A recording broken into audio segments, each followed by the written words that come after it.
Hello everyone, welcome back to AK Poly. दोस्तों, आज हम सब इस लेक्चर में बीएमई के रिवीजन क्लास की स्टडी करेंगे। और जैसा कि दोस्तों हमने एक लेक्चर डिस्कस का प्रोवाइड किए थे, जिसमें हम सब ये देखे थे कि सिविल इंजीनियरिंग के सेकेंड सेमेस्टर में जितने भी सब्जेक्ट हैं उन्हें हम किस प्रकार रिवीजन के अकॉर्डिंग कवर करने वाले हैं। ठीक है, दैट मीन्स जितने भी सब्जेक्ट हैं सेकेंड सेमेस्टर में सिविल के, उनको जो है किस टॉपिक के अंतर्गत उस सब्जेक्ट को कवर करने वाले हैं, ये सारी चीजें हमने पिछले लेक्चर में डिस्कस कर चुके हैं। ठीक है ना। तो दोस्तों, उसी के अनुसार जो है आज से जो है हम लोग सबसे पहला सब्जेक्ट स्टार्ट करने वाले हैं, जो कि है बीएमई। ठीक है ना, जिसमें दोस्तों हमने पिछले लेक्चर में ये भी आपको बता दिया था कि बीएमई में हम सब दो चीज कवर करने वाले हैं, जिसमें सबसे पहला जो है मतलब दो टॉपिक के अंतर्गत बीएमई सब्जेक्ट को कवर करेंगे। ठीक है ना। सबसे पहला क्या रहेगा, वो रहेगा स्टैंडर्ड न्यूमेरिकल। ठीक है ना, इसके अकॉर्डिंग। और दूसरा जो रहेगा वो रहेगा डिफिनेशन वाले पार्ट के अकॉर्डिंग। ठीक है ना। इन सभी को जो है रिवीजन क्लास के रूप में हम लोग पूरा अच्छे से डिस्कस कर लेंगे। ठीक है। यदि अभी तक भी आप थोड़ा सा भी नहीं पढ़े हैं, ठीक है, फिर भी आपको बहुत ही अच्छे समझ में आने वाला है। ठीक है, क्योंकि दोस्तों हम आपके लिए 10 ईयर के जितने भी प्रीवियस एग्जामों में क्वेश्चन पूछे गए थे, उन सभी क्वेश्चनों को यहाँ पर हल करवाएंगे। ठीक है ना, इसलिए आपको टेंशन लेने की कोई बात नहीं है। और सभी चीजें जो है पूरा बेस से बताएंगे। ठीक है ना, ताकि आपको पूरा अच्छे से आपके दिमाग में सेटअप हो जाए। ठीक है दोस्तों, और पूरा अच्छे सब कुछ समझ में आए। और दोस्तों एक बात और वो ये है कि मतलब जो ये बीएमई का जो स्टैंडर्ड न्यूमेरिकल वाला पार्ट है, ये लेक्चर, ठीक है, इसे 2 लेक्चर में कवर कराने वाले हैं, ताकि लेक्चर ज्यादा बड़ा ना हो। ठीक है, छोटा रहेगा तो आपको जल्दी समझ में आएगा और आपके दिमाग में भी सेटअप हो जाएगा, और तो और आपको बोर भी फील बिल्कुल नहीं होगा। ठीक है ना। तो इसलिए दोस्तों इसे कितने लेक्चर में कवर करेंगे, तो 2 लेक्चर में कवर करेंगे। ठीक है। और दोस्तों इन सभी जितने भी सिविल के सब्जेक्ट हैं, इन सभी को हम लोग बहुत ही कम लेक्चर में ही कवर करने वाले हैं। ठीक है ना, इसलिए बेफिक्र होकर अब जो है आप अपने पढ़ाई में एकदम बिल्कुल लग जाइए। ठीक है ना। और दोस्तों जहाँ तक हो, आपसे एक मेरा विनम्र रिक्वेस्ट है, वो ये है कि आप सभी लोगों को मतलब आप अपने सारे फ्रेंड्स को, ठीक है ना, हमारे लेक्चर को प्रोवाइड कर दीजिए, मतलब शेयर कर दीजिए। ठीक है ना, ताकि उन लोगों को भी मतलब उन लोगों का भी लाभ हो। ठीक है दोस्तों, ताकि वो सब भी इस लेक्चर का पूरा लाभ उठा सकें। ठीक है। और यहाँ तक कि दोस्तों पूरे आप अपने ग्रुप में भी इसे डाल दीजिएगा इस लेक्चर को। ठीक है, आपसे मेरा ये रिक्वेस्ट है। ठीक है ना, इसलिए इसे बिल्कुल मत भूलिएगा। ठीक, शेयर करना बिल्कुल मत भूलिएगा, ताकि आपके सारे फ्रेंड्स का हेल्प हो सके। ठीक है ना। तो दोस्तों चलिए अब जो है हम सब इसमें क्या स्टार्ट करेंगे बीएमई में, तो स्टैंडर्ड न्यूमेरिकल। ठीक है। और स्टैंडर्ड न्यूमेरिकल में हम सब वही क्वेश्चन देखेंगे जो कि प्रीवियस एग्जाम में पूछे गए हैं अभी तक के, और जो भी संभावना है पूछे जाने की वैसा भी देख लेंगे एक आध। ठीक है ना, ताकि एग्जाम में जो भी क्वेश्चन है आपके हाथ से छूट के मन न जाए। ठीक है ना। तो चलिए दोस्तों अब हम सब देख लेते हैं अपना पहला क्वेश्चन। ठीक है, जो कि दोस्तों प्रत्येक क्वेश्चन को जो है हम सब चैप्टर वाइज कवर करने वाले हैं। ठीक है, क्योंकि दोस्तों प्रत्येक चैप्टर को जब चैप्टर वाइज कवर करेंगे तो उसमें जितने भी फार्मूले यूज होंगे और उन पे बेस्ड जितने भी न्यूमेरिकल रहेंगे, वो सारी चीज़ें आपको अच्छे से याद हो जाएंगे। ठीक है ना, जिन्हें दोस्तों आपको तैयार करने में भी बहुत ही अच्छा फील होगा। ठीक है ना। तो इसीलिए जो है हम सब सारा न्यूमेरिकल कैसे करेंगे, चैप्टर वाइज के अकॉर्डिंग। ठीक है ना, मतलब प्रीवियस एग्जाम में जितने भी क्वेश्चन पूछे गए हैं जिस चैप्टर का, उन सभी चैप्टर को उस चैप्टर के अकॉर्डिंग अच्छे से रिवीजन कर लेंगे। ठीक है ना।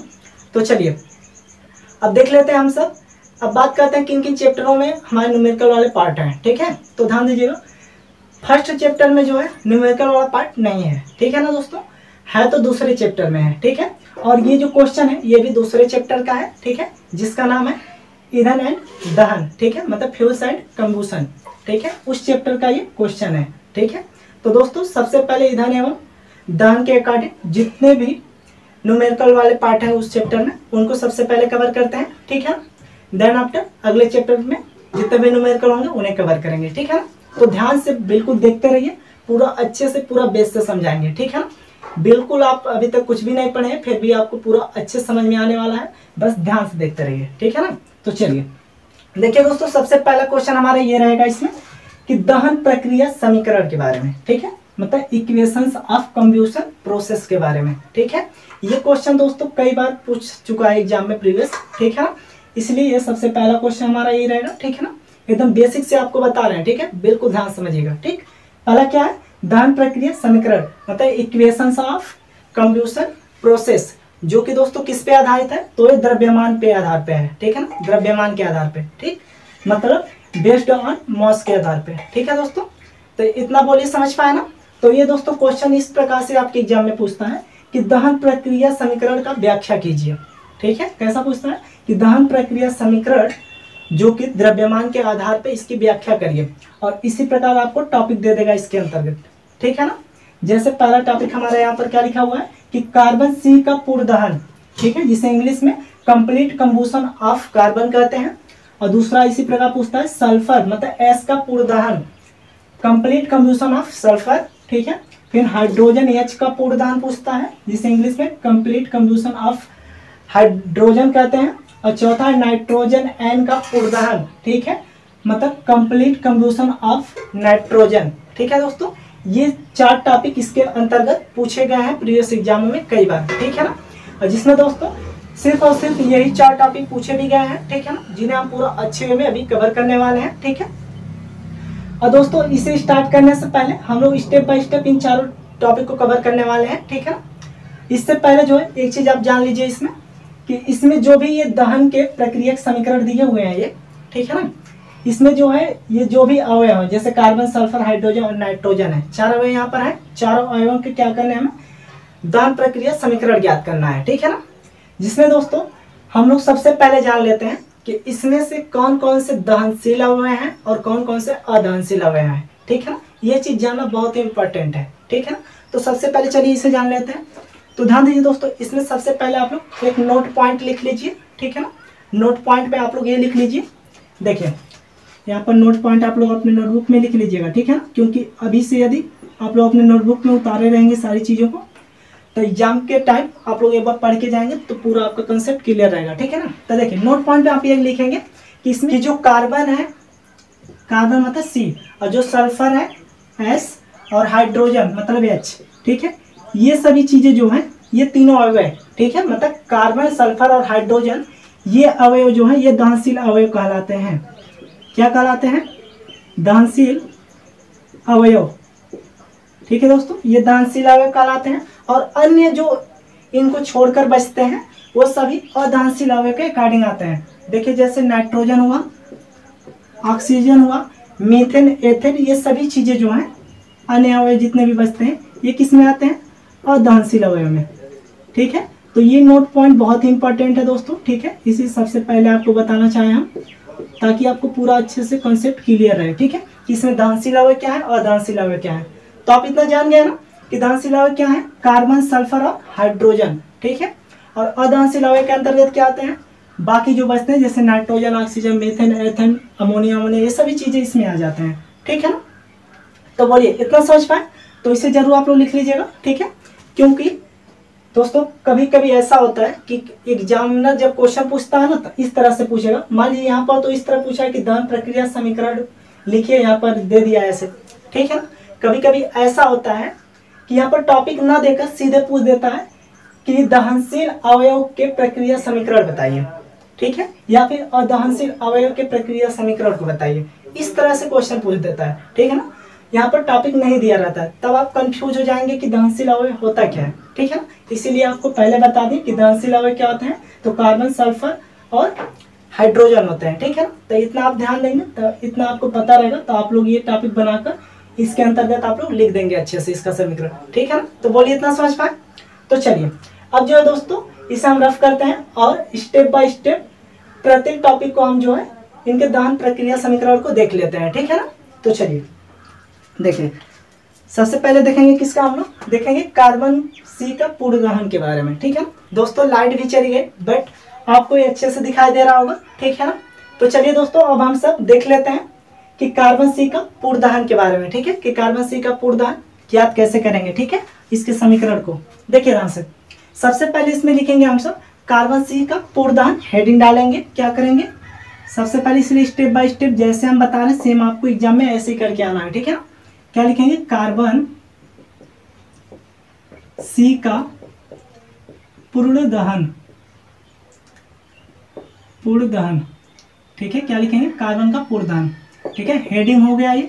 अब देखिए एक चीज दोस्तों बहुत ही इंपॉर्टेंट चीज है, इसे ध्यान में एकदम रखिएगा जो बताने जा रहे हैं, ठीक है। देखिए जब कार्बन क्या है, पहली बात कार्बन जो है एक अवयव है जो कि दहनशील अवयव है, ठीक है ना। तो इतना ध्यान देंगे, कार्बन क्या है, एक अवयव है, और जब भी किसी अवयव को दहन करते हैं तो किस में करते हैं, तो ऑक्सीजन की उपस्थिति में करते हैं, ठीक है। जब भी किसी अवयव को हम लोग दहन करते हैं तो किस में दहन करते हैं, तो ऑक्सीजन की उपस्थिति में करेंगे दहन, ठीक है ना। तो इतना बात आपको ध्यान रखना है कि किसी भी अवयव का दहन ऑक्सीजन की उपस्थिति में ही होता है, ठीक है ना। यदि ये बातें आपको पता है तो आप किसी भी अवयव का डिफिनेशन अच्छे से लिख सकते हैं, ठीक है ना। तो ध्यान दीजिए, इसके अंतर्गत अब हम लोग डिफिनेशन देखिए क्या लिखेंगे कि कार्बन सी का पूर्ण दहन कैसे होगा। तो यहाँ पर पहले लिखेंगे कि कार्बन का हो रहा है ना, तो यहाँ पर लिखेंगे कार्बन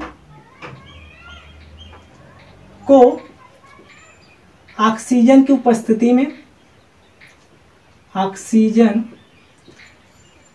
की उपस्थिति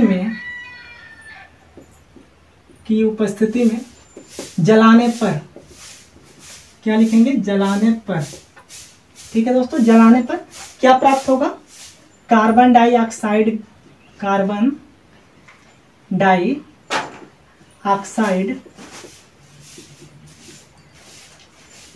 प्राप्त होती है, ठीक है। तो बोलिए इतना समझ पाए ना आप लोग। इसको क्या करेंगे हम लोग जानते हैं किसी भी अवयव का ऑक्सीजन में ही दहन होता है, ठीक है। इसीलिए कार्बन को ऑक्सीजन की उपस्थिति में दहन करने पर या फिर जलाने पर कार्बन डाइऑक्साइड प्राप्त होती है, ठीक है। तो ऐसा आप लोग बिल्कुल लिखेंगे, ठीक है ना। तो बोलिए इतना समझ पाए। तो अब देखिए ये चीज हो गया, आप लोग डिफिनेशन यहाँ पर लिख दिए इसका, ठीक है। अब देखिए इस डिफिनेशन के अंतर्गत आप लोग समीकरण बनाएंगे, ठीक है। देखिए हम सब समीकरण कैसे बनाएंगे। देखिए कार्बन को ऑक्सीजन की उपस्थिति में जला रहे हैं ना, तो देखिए कार्बन क्या है, कार्बन को सी से प्रदर्शित कर दीजिए, ठीक है। सी हो गया, ठीक है, अच्छे से लिख दे रहे हैं। देखिए सी मतलब कार्बन हो गया, ठीक है। ध्यान दीजिए सी क्या है, कार्बन, प्लस ऑक्सीजन की उपस्थिति में मतलब O2 क्या है, ऑक्सीजन है। तो ऑक्सीजन की उपस्थिति में जलाने पर क्या प्राप्त हो रहा है दोस्तों, कार्बन डाइऑक्साइड गैस, ठीक है। मतलब C प्लस O2 मिलकर क्या बनाएंगे, CO2 बनाएंगे, ठीक है। मतलब कार्बन डाइऑक्साइड गैस बन गई, ठीक है ना। तो इतना आप जानते हैं ना, ये क्या है, कार्बन है, ये ऑक्सीजन है, ये कार्बन डाइऑक्साइड गैस है, ठीक है ना। तो देखिए इस डिफिनेशन के माध्यम से हम लोग यहाँ पर समीकरण बना लिया, ठीक है। देखिए कार्बन को ऑक्सीजन की उपस्थिति में जला रहे हैं तो हमें क्या प्राप्त हो रहा है, कार्बन डाइऑक्साइड गैस प्राप्त हो रही है, ठीक है। बोलिए इतना समझ पाए, इसीलिए करके इसे लिख दीजिएगा, ठीक है। अब देखिए अब लिखेंगे हम सब इसमें कि इस समीकरण का, ठीक है ना, इसे आप लोग चाहते हैं यहाँ पर लिख दीजिएगा समीकरण फर्स्ट, इक्वेशन फर्स्ट मान लीजिएगा, ठीक है। अब लिखेंगे हम सब समीकरण 1 में, ठीक है, समीकरण या फिर इक्वेशन, ठीक है। इक्वेशन फर्स्ट में परमाणु मतलब आणविक द्रव्यमान का मान रखने पर, ठीक है ना। आणविक मतलब दोस्तों होता है परमाणु ही होता है, ठीक है ना। इतना ध्यान दीजिएगा, क्या लिखेंगे, परमाणु द्रव्यमान का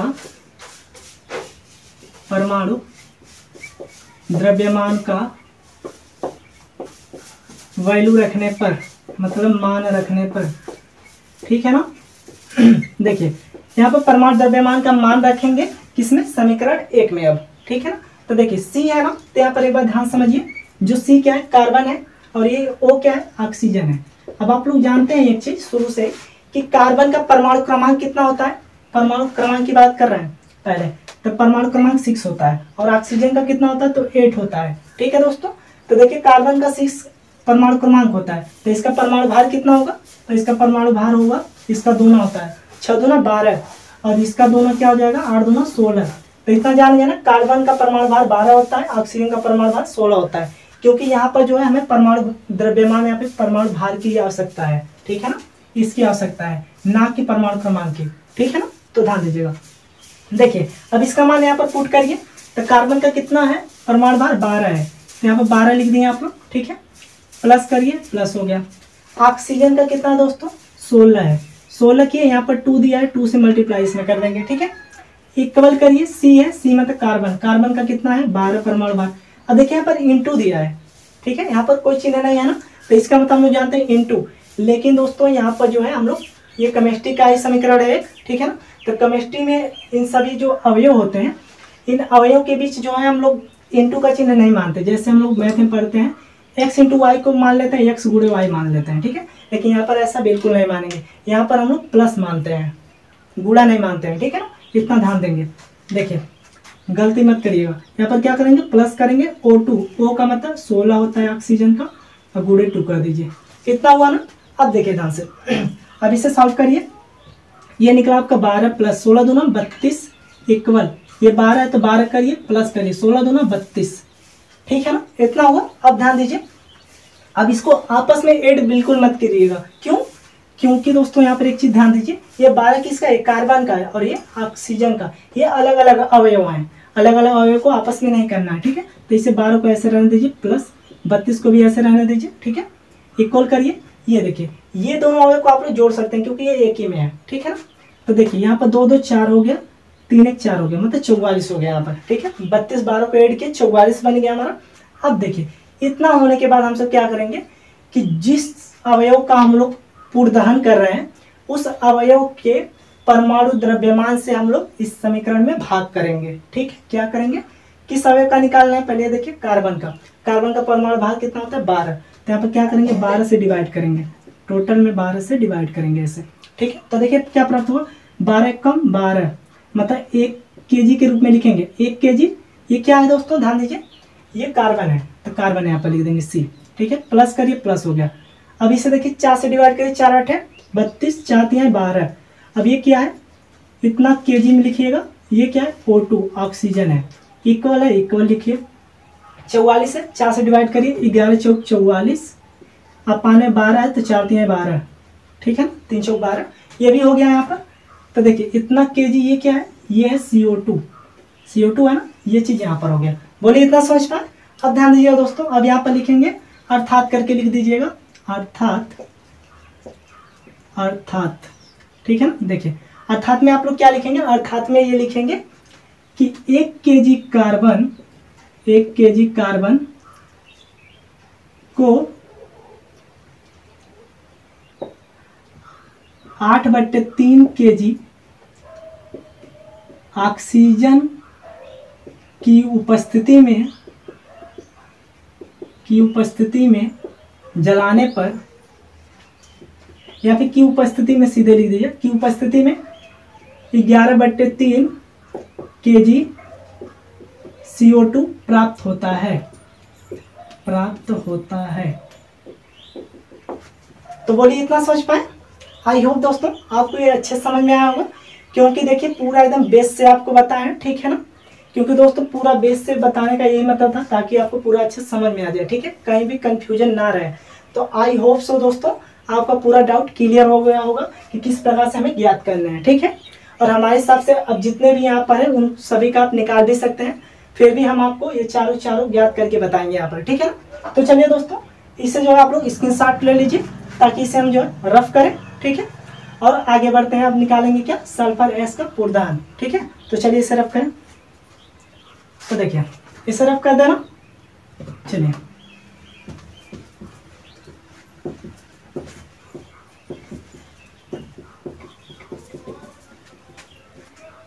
चलिए अब निकालेंगे हम लोग दूसरा जो दिया है। दूसरा क्या दिया है दोस्तों, दूसरा दिया है सल्फर एस का पूर्णदहन। क्या है दोस्तों, सल्फर एस का पूर्णदहन, ठीक है ना। सल्फर एस का जब पूर्णदहन हम लोग याद करेंगे तब देखिए क्या निकलेगा, ध्यान से देखिए। देखिए इसमें भी क्या करेंगे, सल्फर का निकालना है ना, तो लिखेंगे यहाँ पर सल्फर, सल्फर को ऑक्सीजन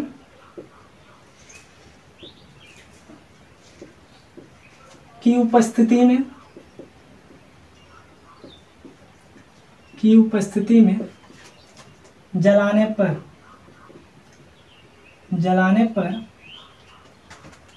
सल्फर डाई ऑक्साइड प्राप्त होती है, सल्फर डाइऑक्साइड प्राप्त होती है। तो बोलिए इतना समझ पाए ना दोस्तों। आपको एक चीज बता दें पहले कि किसी भी अवयव का हम लोग ऑक्सीजन में ही दहन करते हैं, ठीक है। तो आप लोग जानेंगे सल्फर है तो सल्फर को ऑक्सीजन की उपस्थिति में जलाने पर क्या प्राप्त होगा, तो सल्फर डाइऑक्साइड गैस प्राप्त होती है, ठीक है। तो बोलिए इतना समझ पाए। अब देखिए, अब इसका क्या हम लोग लिखेंगे, इसका हम लोग समीकरण को लिखेंगे, ठीक है ना। देखिए कैसे समीकरण लिखेंगे, सल्फर है, सल्फर को किससे प्रदर्शित करते हैं, तो एस से, किससे, एस, जैसे प्रदर्शित कर दिए। प्लस करिए, किसकी उपस्थिति में जला रहे हैं, तो ऑक्सीजन मतलब O2 की उपस्थिति में जला रहे हैं, ठीक है। और जब उपस्थिति में जलाने पर क्या प्राप्त हो रहा है, तो सल्फर डाइऑक्साइड, सल्फर डाई मतलब SO2, ठीक है, यही सल्फर डाइऑक्साइड होती है, ठीक है। ये क्या है, सल्फर है, ऑक्सीजन है, सल्फर डाइऑक्साइड। बोलिए इतना समझ पाए। यहाँ डिफिनेशन में यदि आपको पता है तो इससे आप लोग समीकरण बहुत ही अच्छे तरीके से ज्ञात कर लेंगे, ठीक है। सल्फर को ऑक्सीजन की उपस्थिति में जलाने पर सल्फर डाइऑक्साइड गैस प्राप्त होती है, इसीलिए ये समीकरण लिख देंगे, ठीक है। और इसे मान लेंगे समीकरण फर्स्ट, ठीक है। अब यहाँ पर लिखेंगे आप लोग समीकरण या फिर इक्वेशन फर्स्ट का मान, या फिर इक्वेशन फर्स्ट में परमाणु द्रव्यमान का मान रखने पर, ठीक है ना, परमाणु द्रव्यमान की वैल्यू रखेंगे, ओके। तो देखिए परमाणु द्रव्यमान की वैल्यू रखने के लिए क्या करेंगे, देखिए ये क्या सल्फर है, आप लोग जानते हैं सल्फर का जो है परमाणु क्रमांक कितना होता है दोस्तों, तो 16 होता है, ठीक है।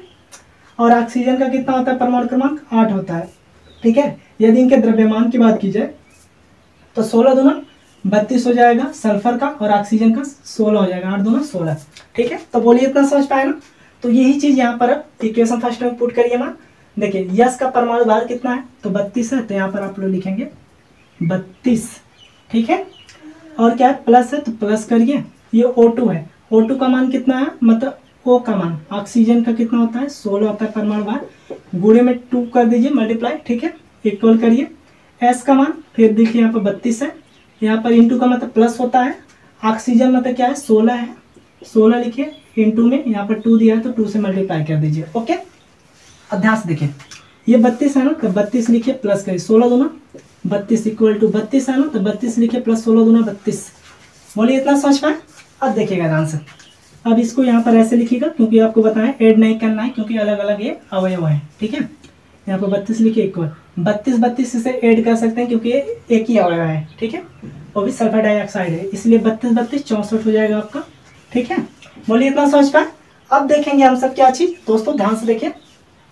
अब करेंगे क्या कि जिस अवयव का निकाल रहे हैं उस अवयव के परमाणु भार से हम सब क्या करेंगे, यहाँ पर डिवाइड करेंगे समीकरण में, ठीक है।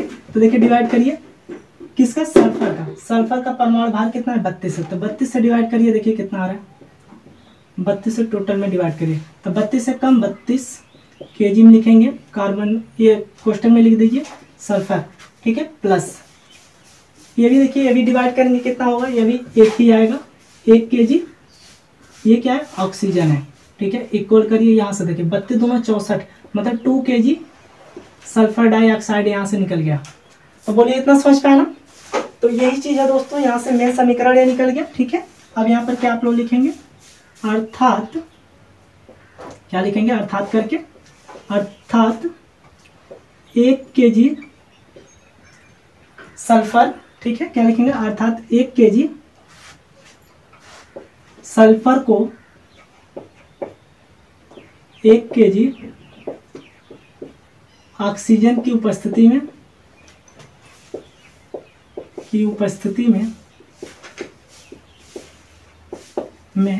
2 केजी SO2 प्राप्त होता है।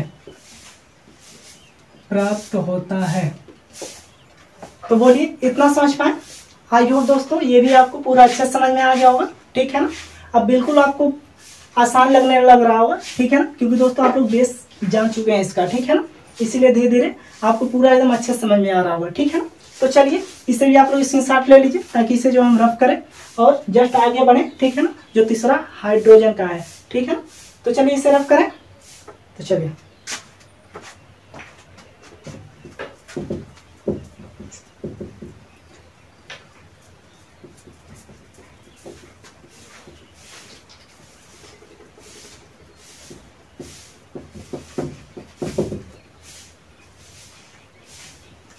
दोस्तों बढ़िया देखते हुए चलिए, पूरा अच्छा समझ में आने वाला है आप लोगों को, ठीक है। तो देखिए ध्यान से, अब निकालेंगे क्या, जो तीसरा वाला पार्ट था, ठीक है ना, इसे फिलहाल हम रफ कर दे रहे हैं, ठीक है ना, क्योंकि इन दोनों का हो गया है। ओके, देखिए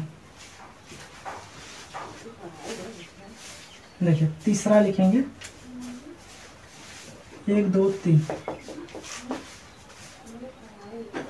तीसरा लिखेंगे हाइड्रोजन का पूर्ण दहन। ठीक है, तो देखिए दोस्तों हाइड्रोजन का पूर्ण दहन कैसे होगा, तो इतना तो आप जान चुके हैं, कोई भी अवयव है तो उसका ऑक्सीजन में ही दहन करेंगे। ठीक है, तो यहाँ पर लिखेंगे हाइड्रोजन का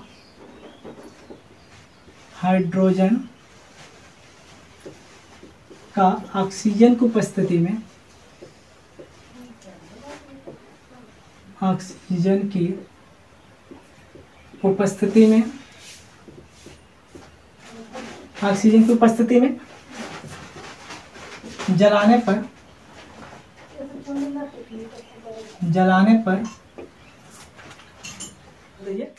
जलवाष्प,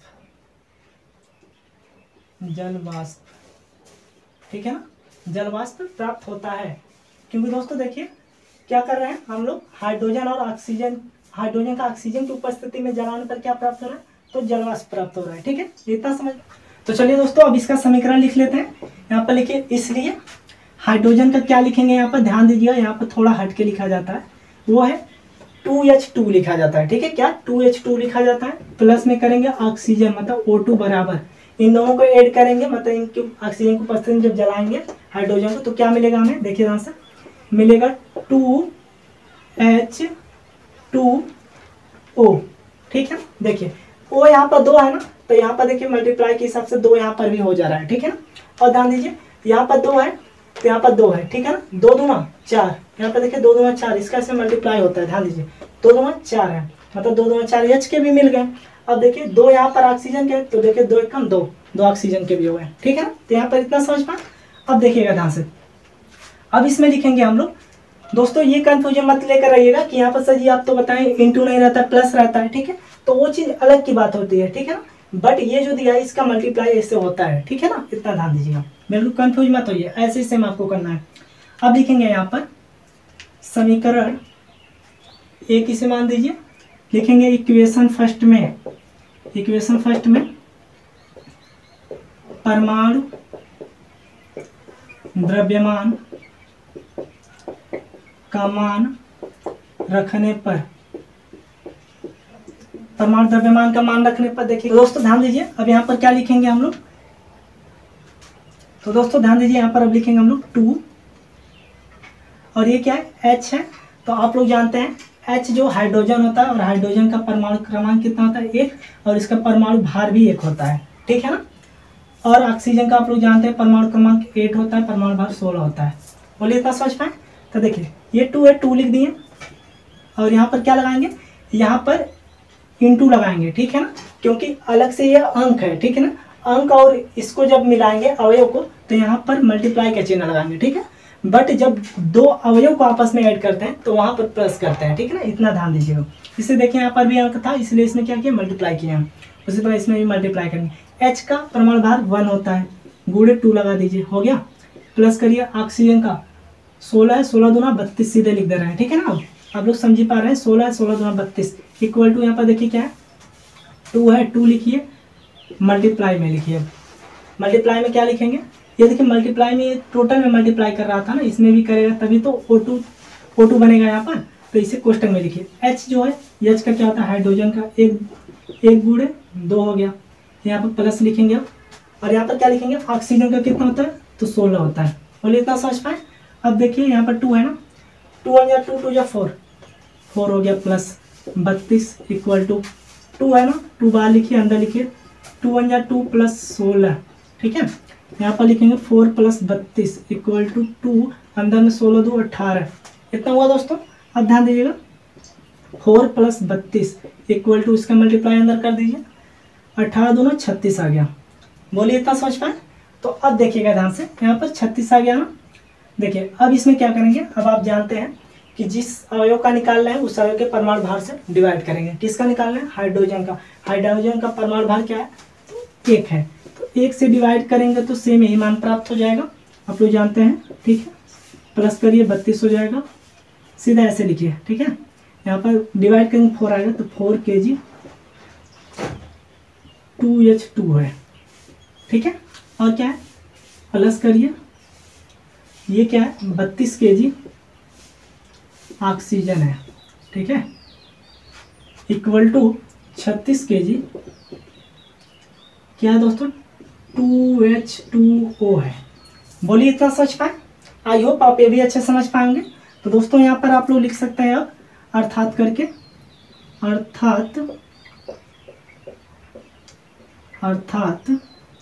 अर्थात में लिखिएगा कि 4 kg 2H2 plus 32 kg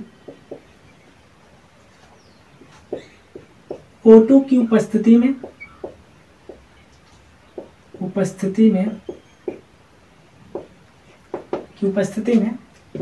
36 kg 2H2O प्राप्त होता है।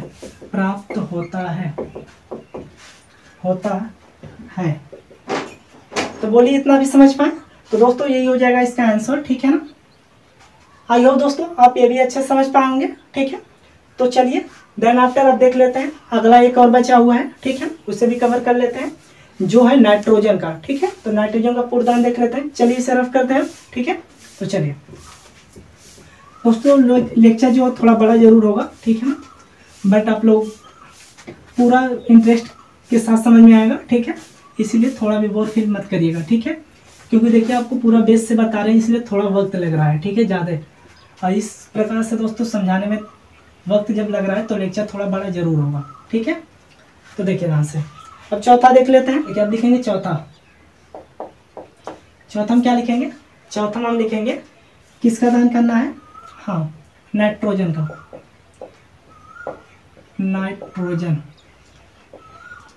के पूर्ण दहन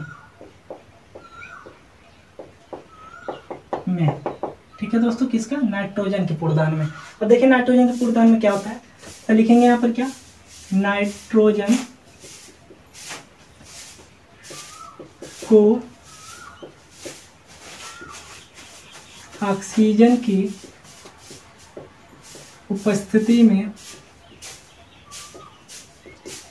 जलाने पर, क्या दोस्तों, जलाने पर नाइट्रोजन ऑक्साइड प्राप्त होता है, नाइट्रोजन ऑक्साइड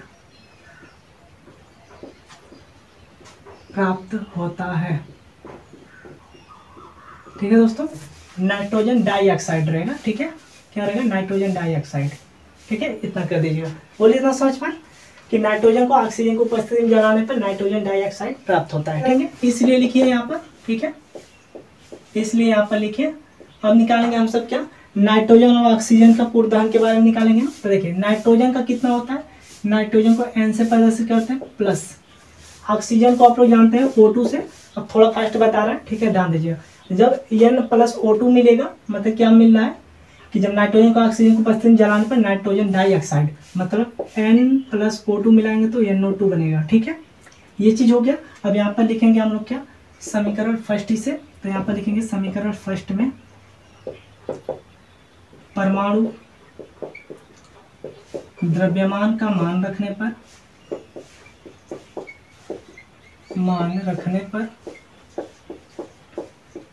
परमाणु द्रव्यमान का मान रखेंगे दोस्तों, तो क्या निकलेगा यहाँ से, N का क्या होता है, N का परमाणु क्रमांक पहले जान लीजिए 7 होता है, और ऑक्सीजन का 8 जान ही रहे हैं आप, ठीक है। तो इसका परमाणु भार 14 हो जाएगा, इसका 16 हो जाएगा, ठीक है, सबका दोना होता है यहाँ पर, ठीक। तो देखिए इसका कितना हो गया, N का 14 है, 14 लिखिए प्लस ऑक्सीजन का 16 दूना 32 डायरेक्टली लिख रहे हैं, ठीक है। यहाँ देखिए N का कितना होता है 14 हो जाएगा, प्लस करेंगे ऑक्सीजन का 16 दूना 32। बोलिए इतना समझ पाए? तो 14 लिखिए प्लस 32 लिखिए, प्लस करिए क्योंकि ऐड नहीं करना है, यहाँ पर ऐड कर सकते हैं क्योंकि एक में है। 32 14 कितना हो गया दोस्तों, 46 हो गया, 4 2 6 3 1 4, ठीक है। अब देखिए इसमें क्या करेंगे, इसमें लिखेंगे कि कार्बन, इसमें होगा क्या है, नाइट्रोजन है, नाइट्रोजन का परमाणु द्रव्यमान कितना है 14, 14 से क्या करेंगे डिवाइड करेंगे टोटल में, 14 लिखिए इक्वल करके 14 लिख दीजिए आप, ठीक है, क्या है 14। बोलिए इतना समझ पाए? इससे डिवाइड करेंगे तो 1 kg क्या आ जाएगा, नाइट्रोजन प्लस यहाँ पर देखिए दोस्तों एक चीज़, इसे किससे डिवाइड किया जाए हम लोग को, ठीक है ना। तो देखिए यहाँ पर जो 2 से डिवाइड कर दीजिए, 16 दूना 32, 7 दूना 14, क्या निकला ऑक्सीजन। इक्वल करिए, इसे जो है हम लोग 2 से डिवाइड करेंगे तो 23 दूना 46 हो जाएगा, ठीक है। यहाँ पर 7 दूना 14, ये क्या निकलेगा, NO2 निकल जाएगा। बोलिए इतना समझ पाए। आई होप आपको ये भी अच्छे समझ पाए होंगे, ठीक है दोस्तों। तो चलिए अब इसे क्या लिखेंगे हम लोग, आप जानते हैं, यहाँ पर लिखेंगे अर्थात 1 kg, क्या लिखेंगे, अर्थात 1 kg नाइट्रोजन तथा 16/7 kg, ये सभी kg में लिख दीजिएगा, ठीक है, हम भूल गए हैं यहाँ पर, ठीक है दोस्तों। kg O2 को जलाने पर, या फिर 1 kg N तथा 16/7 kg O2 की उपस्थिति लिख दीजिए सीधे, ठीक है ना, अच्छा रहेगा। की उपस्थिति में 23 बट्टे, क्या लिखेंगे दोस्तों, 23/7 kg NO2 प्राप्त होता है। बोलिए इतना समझ पाए। आई होप दोस्तों आपको ये भी अच्छे समझ में आ गया होगा, ठीक है ना। तो दोस्तों आई होप, हम उम्मीद करते हैं कि अब जो है ये दहन प्रक्रिया किसी भी अवयव का पूछेगा आप लोग ज्ञात कर लेंगे, ठीक है ना। तो बोलिए इतना आपको पूरा अच्छे समझ पाए ना। तो चलिए इसे जो है अब हम सब रफ करते हैं और अब देखते हैं, ये तो दहन प्रक्रिया से रिलेटेड था, ठीक है। अब देखते हैं अगला टॉपिक जो हमारा है, ठीक है ना, जो अलग से न्यूमेरिकल पार्ट पूछता है एग्जाम में और कई बार पूछा गया, वो ऐसा केवल हम देख रहे हैं यहाँ पर, ठीक है ना। कोई ऐसा नहीं पढ़ रहे हैं अनर्गल वाला, क्योंकि ऐसा चीज़ जितना भी अनर्गल वाला चीज़ थे जो भी हमारे नॉलेज के लिए था वो चीज़ हम अपने लेक्चर में पढ़ा चुके हैं, ठीक है ना, ये भी सब पढ़ा चुके हैं। बट यहाँ पर वो चीज़ हम लोग कवर कर रहे हैं जो कि एग्जाम के आने के दृष्टि से है, ठीक है ना। तो चलिए इसे रफ करते हैं और आगे बढ़ते हैं। तो चलिए दोस्तों अब जो है हम सब नए टॉपिक पर डिस्कस करते हैं, ठीक है ना, जो कि दोस्तों इस तरह का जो न्यूमेरिकल है सबसे अधिक एग्जाम में पूछा जाता है, ठीक है ना, दूसरे चैप्टर से, ठीक है ना। जो कि दोस्तों इसका देखिए यहाँ पर हम फार्मूला भी लिख दिए हैं, और दोस्तों इसका जो ये फार्मूला है इसका हम प्रूफ भी कराए थे, बट जब लेक्चर पढ़ा रहे थे उस समय, ठीक है ना। यहाँ पर हम प्रूफ नहीं करा रहे हैं, ठीक है, क्योंकि आपको सिर्फ, क्योंकि डेरिवेशन से आपको मतलब नहीं है, ठीक है ना, डेरिवेशन आपके एग्जाम में नहीं पूछता है, ठीक है। इसलिए आप सिर्फ इस फार्मूले को ही जानिए, ठीक है ना। मेन फार्मूलों को आप लोग अच्छे से याद कर लीजिए, इसी बेस पे आप लोगों को बस न्यूमेरिकल लगाने हैं, ठीक है ना। तो देखिए ध्यान से, देखिए कब इस फार्मूले का यूज हम सब करेंगे, ठीक है ना, इस चीज़ को देखिए ध्यान से। तो देखिए दोस्तों अब क्या करेंगे, सबसे पहले हम लोग इस क्वेश्चन को पढ़ेंगे, ठीक है, उसके आधार पर देखेंगे किस प्रकार से ये फॉलो होगा इसमें, ठीक है। तो ध्यान से सुनिएगा दोस्तों, ठीक है, देखिए ध्यान से एकदम बेस से बताएंगे। देखिए क्वेश्चन कह रहा है कि कोयले के एक नमूने में, ठीक है, क्या कह रहा है, कोयले के एक नमूने में 80% कार्बन और 10% हाइड्रोजन और 3% ऑक्सीजन तथा 0.5% सल्फर पाई गई है, ठीक है ना। यदि 50% अतिरिक्त वायु का प्रयोग किया जाए तो 1 kg कोयले के लिए वास्तविक वायु की द्रव्यमान ज्ञात करिए, ठीक है ना। वास्तविक वायु की द्रव्यमान पूछ रही है, ठीक है दोस्तों। देखिए जब भी आपका 1 kg कोयले के लिए वायु की मतलब वास्तविक वायु की द्रव्यमान पूछा जाए, ठीक है ना, द्रव्यमान जब भी पूछा जाए तो यही फार्मूला लगेगा, ठीक है। देखिए यहाँ पर फार्मूले का नाम भी लिखे, 1 kg कोयले के पूर्ण दहन में न्यूनतम आवश्यक जब भी वायु पूछा जाए तो वहां पर कौन सा फार्मूला यूज करेंगे, तो ये वाला, ठीक है ना। तो बोलिए इतना समझ पाया ना। तो चलिए इसे हम सब स्टार्ट करते हैं, ठीक है। देखिए कैसे स्टार्ट करेंगे, सबसे पहले इसमें क्या लिखेंगे, हम सब सबसे पहले लिखेंगे, सबसे पहले दोस्तों ये ध्यान दीजिए, ये जो फार्मूला है इसे आपको याद करवा दें पहले, ठीक है। तो ध्यान दीजिए, थोड़ा सा हमारे साथ पढ़िए आप सब इस फार्मूले को। मतलब 1 kg कोयले के पूर्ण दहन में, 1 kg कोयले के पूर्ण दहन में न्यूनतम आवश्यक वायु बराबर, ठीक है, क्या न्यूनतम आवश्यक वायु बराबर होता है 11.86 सी, मतलब कार्बन है, ठीक है, 11.86 प्लस 34.8 क्वेश्चन में H-O/8, O क्या है, ऑक्सीजन है या हाइड्रोजन है, ठीक है, H-O/8 एक क्वेश्चन में प्लस 4.35 सल्फर मतलब S, ठीक है ना। फिर से एक बार 11.86 प्लस 34.8, उसका क्वेश्चन में लिखेंगे H-O/8 कोष्टक बंद प्लस 4.35S। बोलिए इतना समझ पाए, वो भी किलोग्राम में रहेगा, ठीक है ना। तो चलिए दोस्तों अब इससे जो है इसे स्टार्ट करते हैं लगाने के लिए, ठीक है। तो देखिए किसी भी क्वेश्चन को आप लगाइए, सबसे पहले उसमें गिवन डाटा लिखिएगा, ठीक है, कि क्या चीज़ें इसमें दी हुई हैं, ठीक। देखिए जिससे आपको न्यूमेरिकल लगाने में बहुत ही आसान हो जाता है, ठीक है दोस्तों। यहाँ पर आप यही देख रहे होंगे राइटिंग को, ठीक है, क्योंकि दोस्तों लाइट भी नहीं है, ठीक है ना, इसी की वजह से न तो देखने में अच्छा लगता और भी, ठीक है, जब इस पर लाइट प्रकाश पड़ता उतना, ठीक है। बट दोस्तों लाइट नहीं है फिर भी हम आपको बता रहे हैं क्योंकि थोड़ा दिखाई दे रहा है उतना काम भर, ठीक है ना, इसलिए आप लोग देखते रहिए बिल्कुल, ठीक है। देखिए आंसर इसमें मजे है दोस्तों, इसलिए हम आपको पढ़ के पूरा बता दे रहे हैं क्या क्वेश्चन दिया हुआ है, ठीक है, ताकि आपको थोड़ा भी प्रॉब्लम कहीं ना हो, ठीक है ना। तो देखिए अब यहाँ पर क्या करेंगे, गिवन डाटा लिखेंगे ना, तो लिखिए गिवन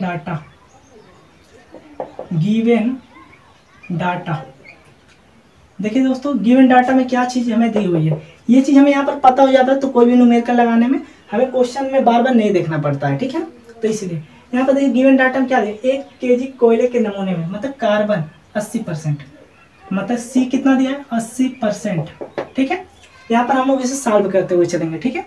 आप लोग कैलकुलेटर का उपयोग कर सकते हैं एग्जाम में, ठीक है ना।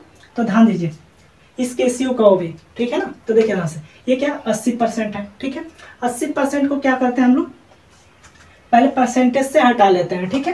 तो देखिए 80% का मतलब कितना हो गया, इसके बराबर किया जाए तब ये आएगा, किस में आएगा दोस्तों, ध्यान दीजिए ये निकलेगा, परसेंटेज को हटाइए 100 से मतलब डिवाइड करिए इसमें तो परसेंटेज हट जाएगा, ठीक है। 100 से डिवाइड करेंगे कितना होगा, परसेंटेज में चेंज कर देंगे तो 0.80। बोलिए इतना सोच पाए, वो भी किस में आ जाएगा तब, ये केजी में आ जाएगा क्योंकि कार्बन का मान है, ठीक है ना। एक बार हम देख भी लेते हैं दोस्तों, बिल्कुल सही है, ठीक है ना, केजी में इसको लिखेंगे, ठीक है। अब ध्यान दीजिए अब लिखेंगे क्या दिया है, कॉमा लगाइए यहाँ पर, दिया हाइड्रोजन 10% है, हाइड्रोजन कितना है दोस्तों 10% है, परसेंटेज को बदलिए, परसेंटेज में 10% को पहले तो हो जाएगा 0.110 kg, इतना हो गया। बोलिए आप समझ पाए। अब देखिए ऑक्सीजन को लिखेंगे, ऑक्सीजन दिया है, ऑक्सीजन 3%, तो यहाँ पर आएगा 0.03 kg, ठीक है ना। 100 से डिवाइड करेंगे क्या होगा, तो 1 देखिए 2 अंक के बाद दशमलव लगेगा, ठीक है ना, 10वां सवा, क्योंकि 100 से भाग कर रहे हैं ना इसलिए, ठीक है। इतना तो जान ही रहे होंगे। तथा 0.5% सल्फर है, क्या सल्फर का मान 0.5% है, ठीक है, 0.5%। इसका मतलब क्या हुआ दोस्तों, ध्यान दीजिए, इसका मतलब यहाँ से यह निकला कि इसको परसेंटेज में जब बदलेंगे इसको, ठीक है ना, सल्फर को, तो ये बनेगा 0.005, ठीक है, क्या निकलेगा 0.05, ठीक है दोस्तों। तो बोलिए इतना समझ पाए। तो चलिए अब देख लेते हैं हम लोग 0.05, ठीक है दोस्तों, 10वां समा, ठीक है, 10वां समा इसके स्थान पे लगेगा, ठीक है, बिल्कुल सही है, ठीक है, इतना हो गया। अब देखिए इसके भी क्या करेंगे हम लोग केजी में लिख लेंगे, ठीक है। अब देखिए इतना सल्फर पाई जाती है यदि 50% अतिरिक्त वायु, ठीक है, तो आप अलग आप लोग लिख दीजिएगा अतिरिक्त वायु, ठीक है दोस्तों। तो अतिरिक्त वायु कितना दिया है 50%, ठीक है, 50% को परसेंटेज से में चेंज करिए तो कितना हो जाएगा 0.50, ठीक है, इतना ही क्या हो गया परसेंटेज में आ गया, मतलब केजी में आ गया, ठीक है ना, परसेंटेज से बदल दें। अब बोलिए इतना समझ पाए। अब देखिए 1 kg कोयले के लिए वास्तविक वायु की द्रव्यमान ज्ञात करिए, ठीक है ना, ये चीज हमें ज्ञात करनी है। तो जस्ट इसका फार्मूला ये यूज करेंगे, ठीक है, जो हमें पता है। तो यहाँ पर आप लोग लिखेंगे कि सूत्र यहाँ पर लिख दीजिएगा इसी प्रकार, ठीक है, सूत्र लिखेंगे आप लोग यहाँ पर, और यहाँ पर लिखेंगे अब 1 kg कोयले, ठीक है ना, कोयले लिख दे रहे हैं, कोयले के पूर्ण दहन में न्यूनतम आवश्यक वायु, ठीक है दोस्तों, आवश्यक वायु को, ठीक है ना। देखिए यहाँ से ये चीज हो गया, इसके इक्वल टू फार्मूला के यहाँ पर लिखिए 11.6c प्लस 34.8 कोष्टक में h माइनस O/8 बार प्लस 4.35 s। ठीक है दोस्तों। और दोस्तों एक बात आपको बता रहे हैं कि इस चैप्टर नंबर 2 में जो है 3 ही प्रकार के फार्मूले यूज होंगे, जो कि पहला दान वाला तो आप देख ही लिए, दूसरा फार्मूला ये है, तीसरा एक फार्मूला और है जिस पे बेस पे न्यूमेरिकल है, उसके बाद एक खत्म हो जाएगा इस चैप्टर में। ठीक है न्यूमेरिकल। तो देखिए ध्यान से, अब इसको हल करेंगे कैसे। 11 है ना, तो 11 को रहने दीजिए, 11.6 लिख दीजिए, गुड़े कर दिए। ये सी है मतलब कार्बन, कार्बन का मान कितना है 0.80। ठीक है, प्लस करिए, हो गया 34.8 यहाँ पर लिखिए, 34.8 हो गया। क्वेश्चन में एच का मान कितना है जी, देखिए 0.10, इतना हो गया। अब देखिएगा आप लोग, माइनस है तो माइनस ओ मतलब ऑक्सीजन, ऑक्सीजन का मान कितना है 0.03 अपान में 8 है तो 8 लिख दीजिए, प्लस है तो प्लस करिए 4.35। एस का मान मल्टीप्लाई में करके लिखिए 0.005। बोलिए इतना समझ पाए ना। देखिए एस का मान यहाँ पर लिख दिए हैं, ठीक है ना, हो गया। बोलिए इतना समझ पाए। अब देखिए ध्यान से, अब इसे हल करेंगे हम लोग। ठीक है, तो देखिए हम यहाँ पर कैलकुलेटर का प्रयोग करें। 11.6 मल्टीप्लाई 0.80, ठीक है ना, 0.80 प्लस 34.8 कोष्टक में 0.10 माइनस 0.03, इतना हुआ, डिवाइडेड अपॉन 8, कोष्टक बंद करिए, प्लस करिए 4.35 मल्टीप्लाई 0.05। ठीक है दोस्तों, तो देखिए यहाँ से निकल के आ गया मान आपका 12.847 केजी मान निकलेगा ना, तो इतना केजी में आ गया। ठीक है दोस्तों, आई होप आप ये अच्छे समझ पाएंगे। ठीक है, क्योंकि देखिए इसमें मेन चीज़ ये है कि गिवन डाटा जो परसेंटेज में है उसको क्या करेंगे, सबसे पहले हम लोग परसेंटेज में मतलब परसेंट दिया, परसेंटेज में केजी के रूप में बदल लेंगे। ठीक है, उसके बाद देन आफ्टर क्या करेंगे, हम लोग फार्मूला याद कर लेंगे। ठीक है, यदि फार्मूला याद है तो इसी पे बेस्ड रख देंगे और जो भी आएगा वो आंसर निकल आएगा कैलकुलेट करने के बाद। ठीक है, तो इतना आंसर आ रहा है। ठीक है, हम देख ले रहे हैं फिलहाल इसका आंसर कितना दिया दोस्तों। ठीक है ना, ओके, देख लिया जाए कितना आंसर दिया इसका। तो ठीक है दोस्तों, आया है 12.65 केजी। ठीक है ना, कितना है 12.65 केजी। फिलहाल इतना भी सही है। ठीक है ना, लगभग में वो आया है। ठीक है, तो देखिए इतना हमारा ये आंसर निकला। ठीक है, क्या निकला है, लेकिन ये निकला है आपका 1 केजी कोयले के पूर्ण दहन में न्यूनतम आवश्यक वायु निकली है। ठीक है ना, वायु का मान इतना निकल गया। ठीक है, अब हम लोग क्या ज्ञात करना है, यहाँ पर ध्यान दीजिए, यहाँ पर ये भी दिया है कि अतिरिक्त वायु का प्रयोग किया जाए तो, ठीक है, तो 1 केजी के कोयले के लिए वास्तविक वायु के द्रव्यमान ज्ञात करिए, तब कर रहा है। ठीक है ना, तो देखिए जब ऐसा कहेगा, ठीक है ना, तब देखिए क्या करेंगे, ये तो मान लीजिए कोयले का वायु का द्रव्यमान तो निकल गया, न्यूनतम वायु की मात्रा। ठीक है, ये तो निकल गया। अब यहाँ पर क्या करें, 50% एक्स्ट्रा बढ़ा रहा है। ठीक है ना, वायु का प्रयोग कर रहा है, तो देखिए क्या करेंगे, यहाँ पर लिखेंगे अतिरिक्त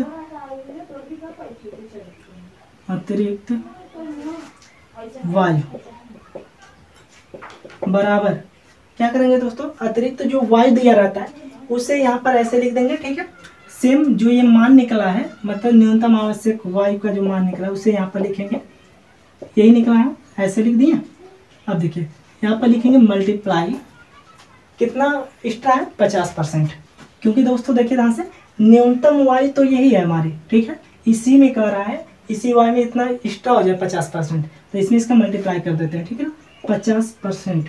ठीक है, परसेंट का मतलब 100 से डिवाइड करेंगे इसमें। ठीक है ना, देखिए जिस सब में डिवाइड किया इसमें भी डिवाइड किया तो इतना है, इसी पर इसमें भी डिवाइड करेंगे। ठीक है, इतना हो गया। अब देखिए इसे सॉल्व करिए, यहाँ सॉल्व कर दे रहे हैं। देखिए कैलकुलेटर का प्रयोग कर ले रहे हैं। ठीक है ना, देखिए क्या निकलेगा, ये फिलहाल केजी में रहेगा। ठीक है, देखिए क्या ज्ञात होगा, यहाँ से निकलेगा 12.847 मल्टीप्लाई 50 डिवाइडेड अपॉन 100। ठीक है, ये आपका आ गया 6.42। ठीक है, केजी, ये आ गया आपका अतिरिक्त वायु की मात्रा वाला, ठीक है ना। ये भी देख रहे हैं, बिल्कुल सही है दोस्तों, ठीक है ना। ये भी अपना इतना आया है। अब देखिए अब क्या ज्ञात करेंगे, ये तो हमारा हो गया इतना, यदि इस वायु में इतना यदि अधिक 50% अधिक अतिरिक्त वायु है तो इसका मान इतना हो गया, ठीक है ना। अब क्या ज्ञात करेंगे, अब हम लोग ज्ञात करेंगे कि वास्तविक वायु की द्रव्यमान, ठीक है। क्या मतलब इसमें तब वास्तविक वायु कितनी है, ठीक है, क्योंकि हमें पता था हम लोग सबसे पहले क्या निकाले, न्यूनतम वायु, न्यूनतम वायु निकल गई, ठीक है। इसमें जो 50% एक्स्ट्रा बढ़ा दिया गया वो भी निकाल लिया। अब जो है तब इसका वास्तव में कितना मान निकलेगा उससे अब ज्ञात कर लेते हैं, ठीक है ना, वास्तविक मान को। तो यहाँ पर लिखेंगे वास्तविक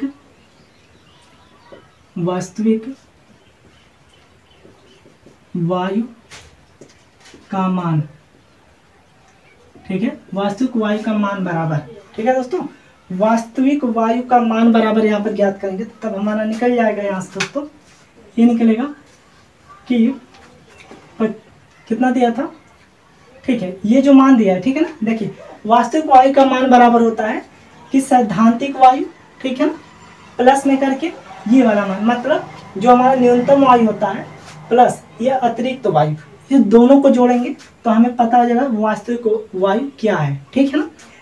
यही जस्ट करेंगे इसमें, ठीक है, और कुछ नहीं करना है, ध्यान दीजिए, क्योंकि आपको एक चीज बता दिया हम ना कि न्यूनतम वायु तो यहाँ से निकल गई और अतिरिक्त वायु 50% दिया था वो भी निकल गया, ठीक है। इसका मतलब वास्तव में कितना होगा, तो इन दोनों को जोड़ देंगे तो क्या होगा, वास्तविक मान निकल जाएगा। तो देखिए कैसे ऐड करेंगे, न्यूनतम वायु 12.847, ठीक है, प्लस करिए अतिरिक्त वायु क्या है 6.42, ठीक है।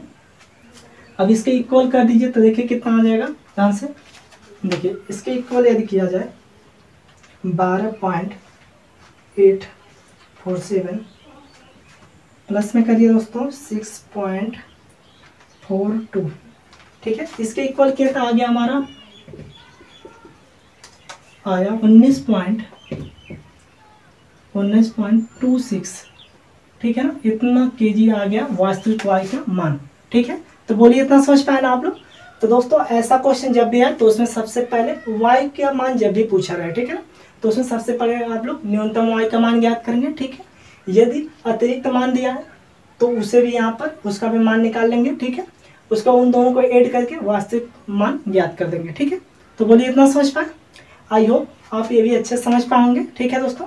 तो चलिए इसे भी जो है आप लोग स्क्रीनशॉट लीजिए ताकि इसे रफ करें और इसी बेस पे अगला देखें ताकि आपका पूरा कंसेप्ट क्लियर हो जाए, ठीक है ना। आप लोग घबराइए मत, ये पहला क्वेश्चन था, ठीक है ना। हम मानते हैं थोड़ा बहुत आपको परेशानी हुई होगी बट देन आफ्टर नहीं होगी, ठीक है ना, क्योंकि ये पहले बेस था ना, थोड़ा सा समझने में मान सकते हैं दिक्कत हो रहा होगा, ठीक है ना। लेकिन फिर भी जहाँ तक उम्मीद करते हैं दोस्तों पूरा बेस से समझाया है, पूरा समझ में आया होगा आप लोगों को, ठीक है ना। तो चलिए इसे रफ करते हैं और आगे बढ़ते हैं। चलिए इसे रफ करते हैं, चलिए। तो चलिए दोस्तों अब देख लेते हैं हम सब अगला क्वेश्चन, ठीक है ना, जिसे दोस्तों ध्यान से देखिएगा, सेम वही क्वेश्चन है, ठीक है ना। ध्यान से देखिए, बिल्कुल आपका कंसेप्ट क्लियर हो जाएगा, ठीक है ना। अभी देखिए एक कोयले के नमूने का भरात्मक विश्लेषण निम्न प्रकार है, ठीक है ना। भरात्मक विश्लेषण दिया हुआ है कि निम्न प्रकार है, जैसे दिया कार्बन का 80% है और हाइड्रोजन का 10% है, ऑक्सीजन 3% है और सल्फर 1%, नाइट्रोजन 1% और शेष राख है, ठीक है ना। तो ध्यान दीजिएगा इसमें जो है यदि 40% अतिरिक्त वायु का प्रयोग किया जाए तो क्या कहा जा रहा है, यदि 40% अतिरिक्त वायु का प्रयोग किया जाए तो इस नमूने के 1 केजी कोयले के पूर्ण दहन के लिए अतिरिक्त वायु की मात्रा ज्ञात कीजिए, ठीक है दोस्तों। ये चीज आपको बताना है, ठीक है, क्या चीज, 1 केजी कोयले के पूर्ण दहन के लिए वास्तविक वायु की मात्रा, ठीक है। तो ध्यान से देखिए दोस्तों, इसमें भी वायु की बात हो रही है, ठीक है ना। फिलहाल आपका फार्मूला वही लगेगा, ठीक है, वास्तविक वायु ज्ञात करना है इसमें, ठीक है। तो देखिए सबसे पहले इसमें क्या करेंगे आप लोग, हम जानते हैं फार्मूले को, लेकिन उससे पहले क्या लिखते हैं हम लोग, उससे पहले लिखते हैं गिवन डाटा। क्या लिखते हैं, गिवन डाटा। यहाँ पर लिखिए गिवन, सही चला नहीं, फिर से देखिए गिवन डाटा यहाँ पर लिख दीजिए। देखिए गिवन डाटा क्या है, सी मतलब कार्बन कितना दिया 80%, 80% को हटाइए तो कितना हो जाएगा 0.80 kg, भरात्मक रूप में लिखना है, भरात्मक मतलब भार के रूप में, ठीक है ना। और ध्यान दीजिए हाइड्रोजन है, लिख दीजिए हाइड्रोजन इक्वल टू, देखिए दोस्तों हाइड्रोजन जो है 10% है, 10% को जब चेंज करेंगे तो ये आएगा 0.110, ठीक है, kg। अब देखिए ऑक्सीजन, ऑक्सीजन कितना है 3%, इसको जब चेंज करेंगे तो ऑक्सीजन का मान आ जाएगा 0.03 kg। बोलिए इतना समझ पाए। अब देखिए निकालेंगे S सल्फर का, सल्फर का निकलेगा 1% तो दिया ही है, 1% का होगा 0.01। बोलिए इतना समझ पाए। अब निकालेंगे इसी प्रकार नाइट्रोजन का, तो नाइट्रोजन कितना दिया है 1% का, इसका भी निकल जाएगा 0.01 kg। बोलिए इतना भी समझ पाए। तो चलिए दोस्तों अब क्या लिखेंगे, अब हम आप लोग जानते हैं कि यहाँ पर हम लोग लिखते हैं फार्मूला, फार्मूला, फार्मूला क्या होता है ध्यान से याद हो ही गया होगा आप लोगों को, ठीक है। देखिए 11.6 C मतलब कार्बन होता है प्लस 34.8 होता है, कोष्टक में H-O/8 होता है, और इससे बाहर जो होता है दोस्तों प्लस लिखते हैं। यहाँ पर लिखते हैं दोस्तों 4.35, ठीक है, वो भी यस, ठीक है। तो बोलिए इतना समझ पाए ना दोस्तों, ये होता है आपका फार्मूला, ठीक। इसी फार्मूले पर रखिए मान, देखिए ध्यान से 11.6 गुणे कार्बन का मान 0.80, ये मान हो गया, प्लस करिए 34.8 हो गया। अब ध्यान दीजिए H का मान क्या दिया है 0.10, यही है, माइनस करिए ऑक्सीजन का मान 0.03, कितना हो गया, अपान में 8 करिए, हो गया, प्लस करिए 4.35 गुणे सल्फर का मान दोस्तों देख लीजिए यहाँ से, यहाँ पर सल्फर का मान दिया हुआ है, ठीक है, क्या है 0.01।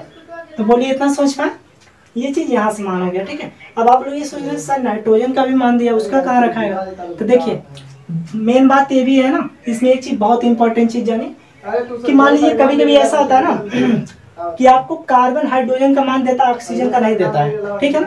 तो उस वक्त आप क्या करेंगे, फार्मूले का केवल इतना भाग लिखेंगे, फार्मूला कितना भाग लिखेंगे, यहाँ से लेके यहाँ तक का भाग लिखेंगे केवल, ठीक है ना, इतना भाग छोड़ देंगे जब हाइड्रोजन और कार्बन का दिया रहेगा, ठीक है, मतलब ये इतना नहीं दिया रहेगा। मतलब कहने का अर्थ ये है डेट मीन्स कि जिन जिन चीजों का यहाँ पर मान दिया रहेगा उनका ही फार्मूला लिखेंगे आप लोग, उतना ही फार्मूला, ठीक है ना।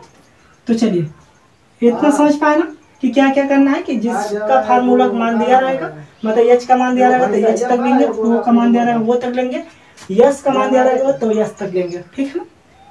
तो चलिए अब मान यहाँ पर इसको हल करिए, ठीक है, कैलकुलेट करते हैं। अब देखिए ध्यान से कैलकुलेट करने देख लेते हैं कितना आ रहा है, ठीक है। आपके समय कम बचाने की वजह से हम कैलकुलेट से ही कर रहे हैं, ठीक है ना। इतना हो गया मल्टीप्लाई 0.80, ठीक है दोस्तों। अब क्या है प्लस करिए, और यहाँ पर कितना है 34.8, कोष्टक में लिखिए 0.10 माइनस करिए 0.03 डिवाइडेड अपॉन 8, कोष्टक बंद, प्लस करिए 4.35 गुणे 0.01, यही है ना, इक्वल कर दिया दोस्तों, ये हमारा मान निकल के चला आया 12.67, ठीक है ना, 12.67 kg में आ गया, ठीक है। तो बोलिए इतना समझ पाए। तो अब चलिए अब देख लेते हैं हम सब क्या, अब देखेंगे ये तो हमारा मान निकल आया, ठीक है ना। तो यहाँ सब क्या याद करेंगे, अतिरिक्त वायु की गणना कर लेते हैं, ठीक है। क्या लिखेंगे, अतिरिक्त वायु, ठीक है। देखिए अतिरिक्त वायु बराबर कितना दिया दोस्तों, तो दिया 40%, ठीक है। तो सबसे पहले अतिरिक्त वायु में क्या करते हैं, जो हमारा यहाँ पर मान निकला है न्यूनतम वायु, न्यूनतम वायु की मात्रा निकली है ना, तो न्यूनतम वायु की मात्रा यहाँ पर हम लोग लिख देंगे। फिलहाल दोस्तों ये फार्मूला आप लिख रहे हैं ना, तो यहाँ पर इसके आगे एक चीज लिख दीजिएगा, ठीक है, कि 1 kg कार्बन के पूर्ण दहन में वायु की न्यूनतम मात्रा, तब उसका फार्मूला यहाँ पर लिखेगा, ठीक है ना, इतना ध्यान दीजिएगा। वो चीज़ आपको फार्मूला जब लिखा है तो वहाँ पर लिख दिए थे, ठीक है, कि किस चीज का फार्मूला है, ठीक है ना। तो वो देखिए वो क्या था, न्यूनतम वायु की मात्रा क्या फार्मूला है, ठीक है ना। तो न्यूनतम वायु की जो मात्रा होती है तो अतिरिक्त वायु बराबर होता है, न्यूनतम वायु की मात्रा को लिखिए पहले 12.67 मल्टीप्लाई करते हैं हम लोग किसका, जो अतिरिक्त वायु है इसमें, मतलब 40% है, 40 को लिखिए परसेंटेज मतलब 100 से डिवाइड कर दीजिए, इक्वल करिए। देखिए क्या निकल के आया यहाँ से दोस्तों, ध्यान से देखिए इतना मान निकल के आ गया, ये क्या निकला 12.67, यही है ना। मल्टीप्लाई किए 40 से, डिवाइडेड किए 100 से, आपका निकल के आ गया टोटल मान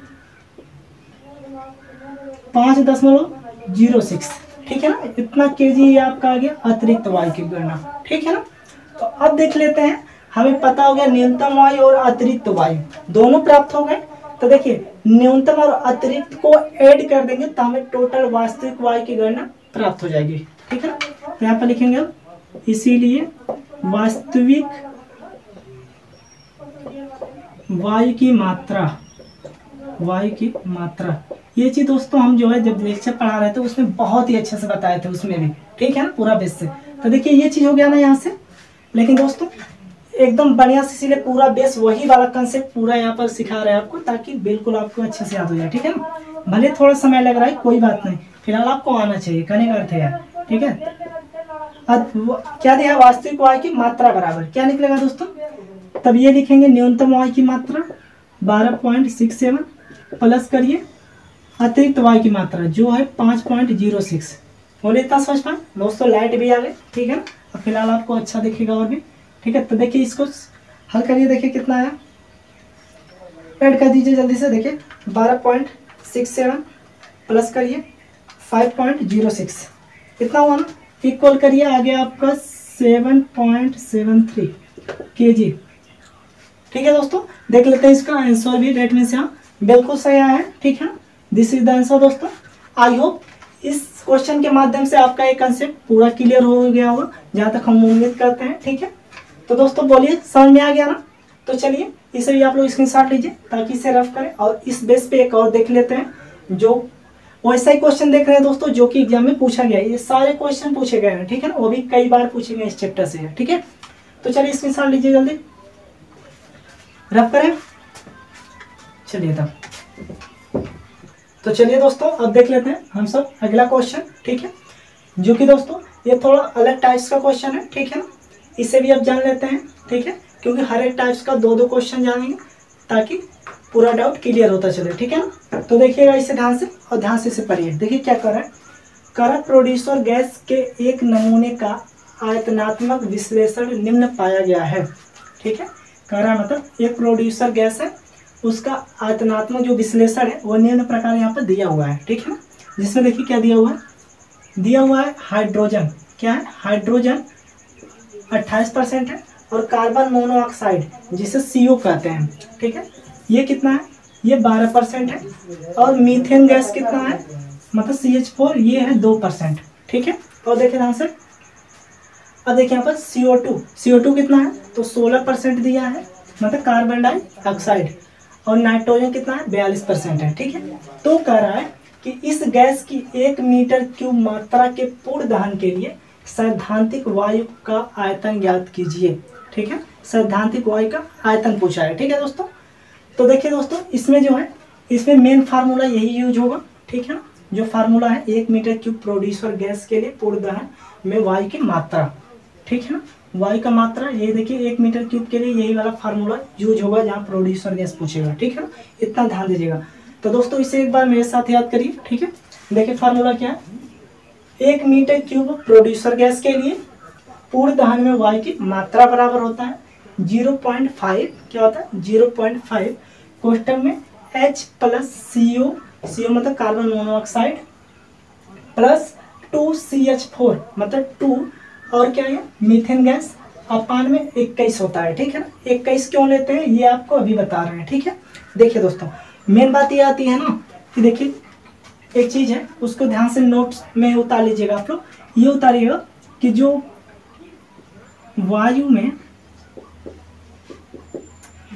जो होता है दोस्तों, 2 प्रकार का विश्लेषण होता है, ठीक है। एक होता है द्रव्यमान का विश्लेषण, द्रव्यमान विश्लेषण मतलब मास एनालिसिस होता है, ठीक है ना। क्या होता है? मास एनालिसिस, ठीक है ना, मास एनालिसिस होता है, ठीक है। तो दोस्तों ध्यान दीजिए, वायु का जब द्रव्यमान विश्लेषण करते हैं तो इसमें दो चीज की बात होती है। सबसे पहला ऑक्सीजन और दूसरा नाइट्रोजन। तो इसमें जो ऑक्सीजन का मान होता है वो होता है 23%, और नाइट्रोजन की बात की जाए तो वो होता है नाइट्रोजन की बात की जाए दोस्तों तो वो होता है कितना बचता है इसमें? 77% रहेगा, ठीक है। देखिए 100 में से इसे घटाएंगे तो 77 बचेगा, ठीक है। तो 77% नाइट्रोजन होता है, ठीक है। और यही भी बात किया जाए वायु का आयतन विश्लेषण,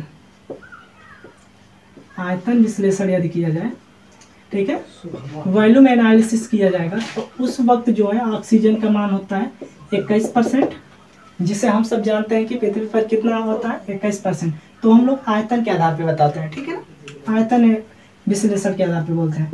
और नाइट्रोजन कितना होता है? तो 79% होता है, ठीक है, 79%। तो बोलिए इतना समझ पाए? आई होप आप इतना समझ पाएंगे। तो दोस्तों ये जो है आप लोग नोट पॉइंट में जरूर उतार लीजिएगा। क्या करेंगे? नोट पॉइंट में ये चीज़ें जरूर उतार लीजिए, ठीक है ना, ये चीज़ें, ठीक। तो देखिए यही चीज़ यहाँ पर क्या था, उतर गया। तो ध्यान दीजिए, अब देखिए यहाँ पर तब क्या कर रहे हैं? सैद्धांतिक वायु का मान ज्ञात कीजिए। वो भी क्या का है यहाँ पर? देखिए प्रोड्यूसर गैस एक नमूने का आयतनिक विश्लेषण का है, आयतनिक विश्लेषण का है ना। तो देखिए यहाँ पर आयतनिक विश्लेषण में ऑक्सीजन का मान कितना है? 21%। तो यहाँ पर हमेशा 21 लिख देंगे, ठीक है ना, यही फार्मूले में होता है, ठीक है। और जब कभी भी यहाँ पर मान लीजिए द्रव्यमान विश्लेषण लिखा होगा तो वहाँ पर खुद से आप लोग यहाँ पर क्या करेंगे? 23% लिख देंगे, यहाँ पर मतलब 23 लिख देंगे, ठीक है। तो बोलिए इतना समझ पाए ना। तो चलिए इसे जो हम रफ करते हैं और अब अपने टॉपिक पर देखते हैं, ठीक है। तो देखिए ध्यान से, देखिए यहाँ पर दोस्तों बात की जाए तो देखिए क्या मिलेगा हमें यहाँ पर। अब सबसे पहले क्या करेंगे हम सब? तो चलिए दोस्तों अब देख लेते हैं इसमें गिवन डाटा को, ठीक है। तो गिवन डाटा यहाँ पर आप लोग लिख सकते हैं, गिवन डाटा, ठीक है। तो गिवन डाटा में आप लोग लिख लीजिए एच कितना दिया है? 28%, ठीक है। फिलहाल दोस्तों यहाँ पर दिया ही है, ठीक है ना। यहाँ पर जो है यह आयतनिक विश्लेषण का है ना, तो यहाँ पर जो इसे चेंज नहीं करना है परसेंटेज में, ठीक है ना।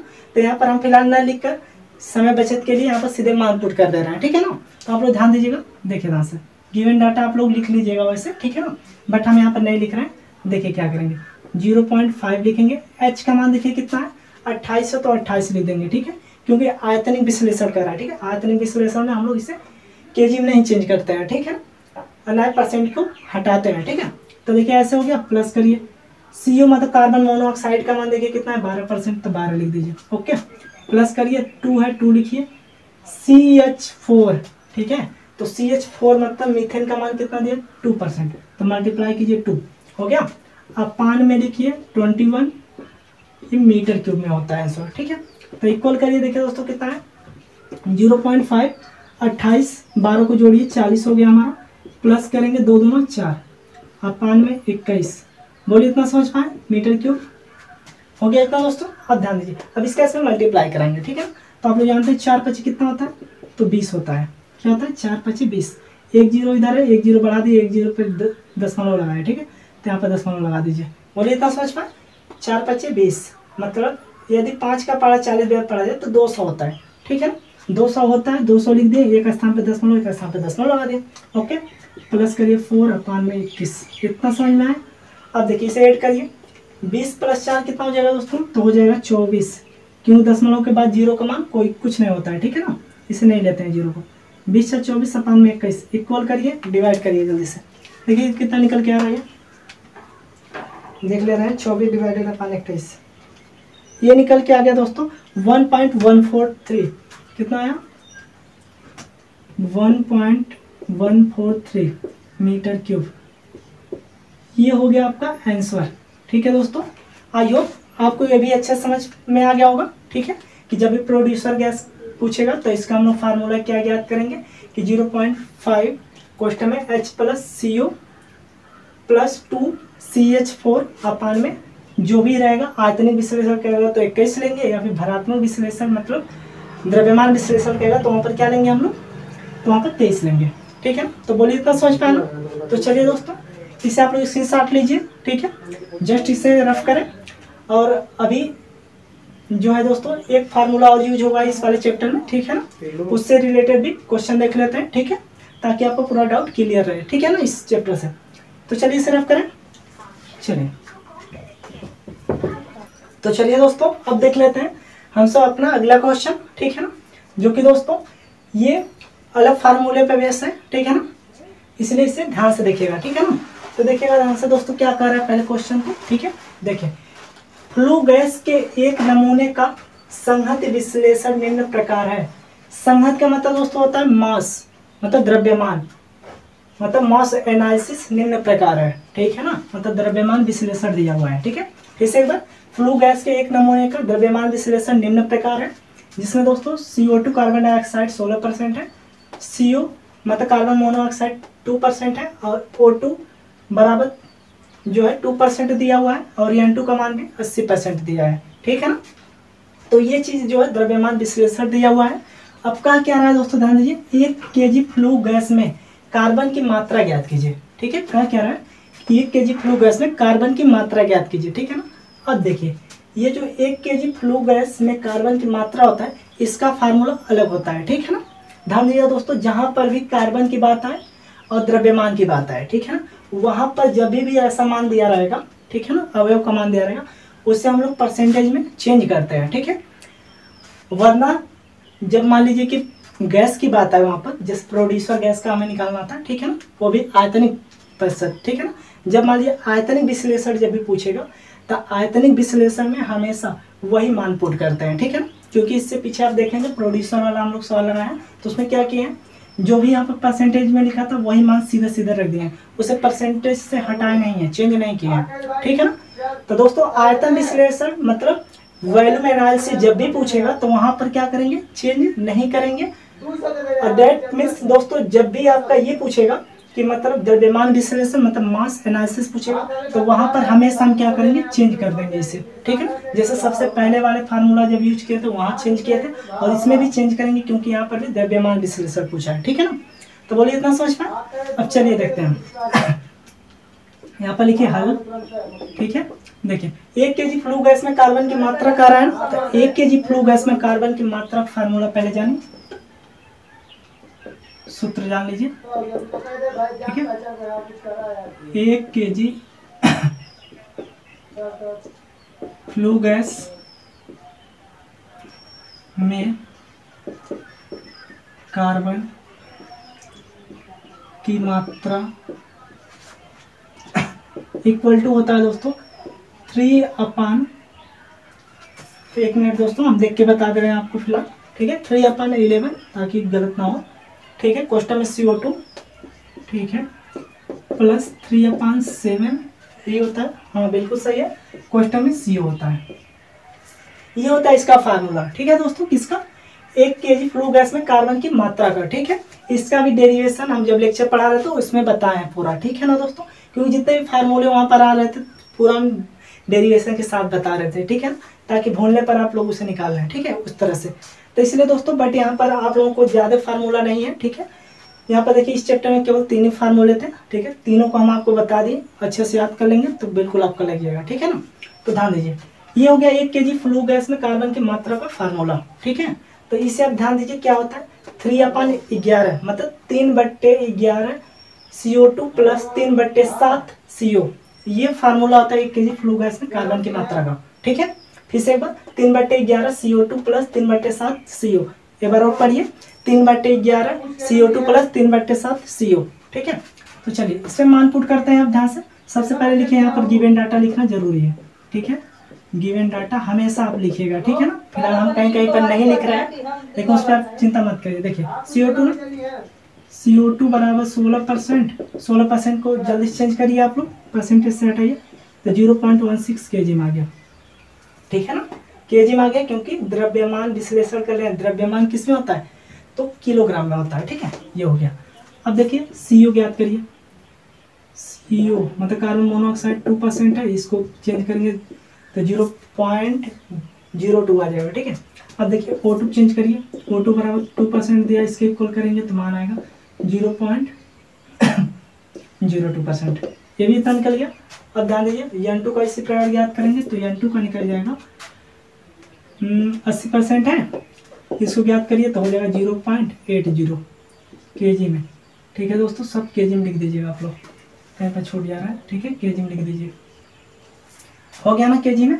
अब देखिए, अब ये चीज़ हो गया। ठीक है, अब आप लोग एक चीज़ देख रहे होंगे, कई चीज़ जो एक्स्ट्रा हमें पूछ देता है, यहाँ पर दे देता है। ठीक है, भरमाने के लिए बस। ठीक है ना, बट दोस्तों जहाँ तक हमारा फार्मूला होता है, ठीक है ना, वहीं तक ही जितना क्वेश्चन में चीज़ दिया उतना यूज करेंगे। ठीक है, इस बात को ध्यान दीजिएगा कि जो भी फार्मूला है, फार्मूले में जितने चीज़ें मिल जाएंगे उतना का ही मान पुट करना है फार्मूले में। ठीक है ना, एक्स्ट्रा नहीं। और मान लीजिए यदि मान कम दिया है, फार्मूला ये है, तो मान लीजिए मान केवल इतने CO2 का दिया और CO का नहीं दिया हो। ठीक है, तो आप क्या करेंगे, केवल इतना ही फार्मूला का यूज करेंगे। ठीक है, ये चीज़ आपको पहले भी बताया। ठीक है, तो ध्यान दीजिएगा इतना। तो देखिए आप क्या कर लेंगे, आप सब मान पुट करिए। देखिए 3/11, इसीलिए लिखिए 3/11, कोष्टक में लिखिए CO2 का मान देख लीजिए दोस्तों कितना है, 0.16, यही है ना। अब देखिए प्लस करिए 3/7, CO का मान देखिए दोस्तों कहाँ है, CO का मान यहाँ पर क्या है, 0.02 kg, यही है ना। अब इससे हल करिए, देखिए कितना आ रहा है, 3/11 है, इसका मल्टीप्लाई अंदर करना है। हम कैलकुलेटर का प्रयोग करते हैं। देखिए क्या दिया दोस्तों, 3/11। ठीक है, इससे डिवाइडेड कर लें यदि, तब यहाँ से हमारा आ जाएगा, डिवाइडेड हो गया मान लीजिए। ठीक है, मल्टीप्लाई 0.16, ये हो गया।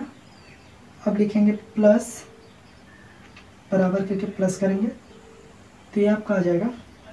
फिर से दोस्तों कर लेते हैं, 60 में करते हैं हम सब। ठीक है ना, देखिए पहले सबसे पहले इसका मल्टीप्लाई कर लेते हैं। ठीक है, 0.16 गुणा 3, इतना हो गया। तो ये आपका निकल के आ गया आंसर 0.48 अपान में 11। ठीक है, छोटा छोटा पार्ट करके इसे हल कर रहे हैं हम सब। अब 3 का यूज करिए यहाँ पे, 0.02 मल्टीप्लाई 3, ये आ गया 0.06 अपान में 7। बोलिए इतना समझ पाए। अब देखिए यहाँ पर क्या करेंगे, इसका और इसका, ठीक है ना, एलसीएम ले लीजिए। 11 7 77 निकलेगा यहाँ से, 11 7 77, 7 बेर में आया ना, 7 से इसमें मल्टीप्लाई कर देते हैं। किस में करेंगे, 0.48 में 48 में किसका मल्टीप्लाई करेंगे दोस्तों, 7 का, हो गया 3.36। ठीक है, प्लस करिए, देखिए 11 7 77, 11 से मल्टीप्लाई करिए इसमें 0.06 में 11 से मल्टीप्लाई करना है ना। ठीक है, ये आपका हो गया 0.66। बोलिए इतना समझ पाए। अब देखिएगा ध्यान से, अब यहाँ से मान क्या निकल रहा है दोस्तों, देखिए ध्यान से, इसी से ऐड कर दीजिए, प्लस करिए 3.36 आ गया आपका 4.02 डिवाइडेड अपॉन 77। ठीक है, अब देखिए डिवाइड कर देते हैं, डिवाइडेड अपॉन 77, ये आपका आ गया दोस्तों 0.052। ठीक है दोस्तों, देख लेते हैं वैसे आंसर भी एक बार। ठीक है, कि कितना आया है इसका। ठीक, बिल्कुल सही आ रहा है। ठीक है दोस्तों, बिल्कुल इक्वल आया है। यहाँ पर 2 आ रहा है, 2 और भी लगा सकते हैं आप लोग। ठीक है, बिल्कुल सही आया, केजी में आएगा। ठीक है ना, आई होप दोस्तों आप ये भी अच्छे समझ पाएंगे। ठीक है, अब आप लोग इतना जान गए होंगे कि सब कुछ करना है, केवल इसमें लॉजिक का यही जरूरत है कि जब भी हम लोग का यहाँ द्रव्यमान पूछेगा तो वहाँ पर हम लोग आयतन को पहली बार चेंज करेंगे। जब भी यहाँ पर आयतन पूछेगा तो यहाँ पर क्या करेंगे, सॉरी दोस्तों ध्यान दीजिए फिर से। देखिए जब भी यहाँ पर मतलब द्रव्यमान पूछेगा, द्रव्यमान विश्लेषण मतलब मास एनालिसिस, तो वहाँ पर क्या करेंगे, परसेंटेज को चेंज करेंगे। और जब भी यहाँ पर वैल्यू एनालिसिस पूछेगा मतलब आयतन विश्लेषण, तो वहाँ पर चेंज नहीं करेंगे, वही मान पुट करते हैं। ठीक है, एक चीज़ ये आपको ध्यान देना। दूसरी चीज़ ये कि जो भी फार्मूला है वो फार्मूला आपको याद होना चाहिए बस। ठीक है ना, इस पर आपका पूरा बेस कंप्लीट हो जाएगा, पूरा न्यूमेरिकल। ठीक है ना, तो बोलिए इतना समझ पाए ना। तो चलिए दोस्तों अब जो है इसे रफ करते हैं, और अब जो है एक क्वेश्चन और हम सब देखेंगे इस लेक्चर में। ठीक है ना, वो देखेंगे जो मिक्स वाला पार्ट है। ठीक है ना, उसे एक बार देख लेते हैं। उसके बाद इस लेक्चर को यहीं पर रोकते हैं और इस लेक्चर में जो है हमारा चैप्टर नंबर 2 का न्यूमेरिकल जो है समाप्त हो जाएगा। ठीक है, और जस्ट अगले लेक्चर में जो है दोस्तों अन्य सभी जो भी मतलब न्यूमेरिकल है उस सभी को कवर कर लेंगे। ठीक है ना, और उसके बाद यदि थोड़ा बहुत बचेगा तो एक लेक्चर और प्रोवाइड करेंगे आपके लिए। ठीक है ना, क्योंकि दोस्तों ज़्यादा बड़ा लेक्चर होएगा तो अच्छा भी नहीं रहेगा। ठीक है ना, आपको समझने में भी बोर फील होने लगेगा। ठीक है ना, इसलिए एक लेक्चर बढ़ जाएगा चलेगा, पर चीज़ें समझ में आनी चाहिए। ठीक है ना, तो चलिए इसे क्या करें, रफ करते हैं। इसमें शॉट लीजिए, जल्दी से रफ करें। चलिए तो चलिए दोस्तों अब हम सब देख लेते हैं अपना लास्ट क्वेश्चन, जो कि दोस्तों ये क्वेश्चन बहुत ही इंपॉर्टेंट है। ठीक है, क्योंकि ये दोस्तों थोड़ा सा मिक्स है। ठीक है ना, इसलिए बेहतर तरीके से देखिएगा। ठीक है, बिल्कुल समझ में आएगा। ठीक है, तो देखिए आपका पूरा कंसेप्ट भी क्लियर होगा। ठीक है, तो देखिएगा दोस्तों ध्यान से देखिए पहले क्वेश्चन कर क्या रहा है। ठीक है, देखिए ईंधन के एक नमूने में 85% कार्बन है तथा ईंधन दहन से प्राप्त फ्लू गैसों का संहत विश्लेषण निम्न है, मतलब द्रव्यमान मास एनालिसिस निम्न है। ठीक है, जैसे दिया है CO2 कार्बन डाइऑक्साइड 21.6% और कार्बन मोनोऑक्साइड 2.3% और ऑक्सीजन 1.6% और नाइट्रोजन जो है 74.5% दिया है। ठीक है ना, तो देखिए आगे कह रहा है कि 1 kg ईंधन के पूर्ण दहन से प्राप्त फ्लू गैसों की संहत ज्ञात कीजिए। मतलब 1 kg ईंधन के पूर्ण दहन से प्राप्त जो फ्लू गैस का द्रव्यमान ज्ञात करना है। क्या करना है, संगत मतलब द्रव्यमान ज्ञात करना है। यहाँ पर फ्लू गैस का द्रव्यमान ज्ञात करना है। ठीक है दोस्तों, इससे पहले जो है आप सब फार्मूले भी पढ़े हैं और न्यूमेरिकल भी लगाए हैं। फिलहाल वहाँ पर क्या पढ़े थे आप लोग पढ़े थे 1 kg फ्लू गैस में कार्बन की मात्रा पढ़े थे। क्या कार्बन की मात्रा ज्ञात करने का फार्मूला और कार्बन की मात्रा ज्ञात करना सीखे थे। ठीक है, लेकिन यहाँ पर क्या दिया है, दिया है फ्लू गैस की संगत मतलब द्रव्यमान ज्ञात करने के लिए कह रहा है। ठीक है ना, तो बिल्कुल दोस्तों ध्यान से देखिए, बिल्कुल समझ में आने वाला है। ठीक है ना, क्योंकि यहाँ पर भी संगत एनालिसिस लिखा है। ठीक है ना, ईंधन दहन से प्राप्त फ्लू गैस का विश्लेषण। ठीक है, तो इसलिए ध्यान से देखिए, बिल्कुल समझ में आएगा। ठीक है, यहाँ पर अब हम लोग क्या लिखेंगे, लिखेंगे हल। ठीक है, या फिर सॉल्व। तो देखिए सॉल्व लिखे तो सबसे पहले हम लोग क्या ज्ञात करेंगे, आप लोग एक चीज से परिचित हैं कि यहाँ पर फ्लू गैस का पूछ रहा है, फ्लू गैस का द्रव्यमान विश्लेषण निम्न है। तो आप लोग जानते हैं सबसे पहले क्या करेंगे यहाँ पर, और वहां पर क्या दिया, यहाँ पर कार्बन भी दिया हुआ है। ठीक है, तो सबसे पहले लिखेंगे 1 kg कार्बन के 1 kg कार्बन में 1 kg फ्लू गैस में। ठीक है दोस्तों, 1 kg कार्बन में फ्लू गैस का विश्लेषण, फ्लू गैस या फिर ऐसे लिख लीजिए इसे। ठीक है ना, 1 kg फ्लू गैस में। ठीक है ना, 1 kg फ्लू गैस में करके लिखिए, अच्छा रहेगा। देखिए कैसे, ऐसे लिखिए दोस्तों।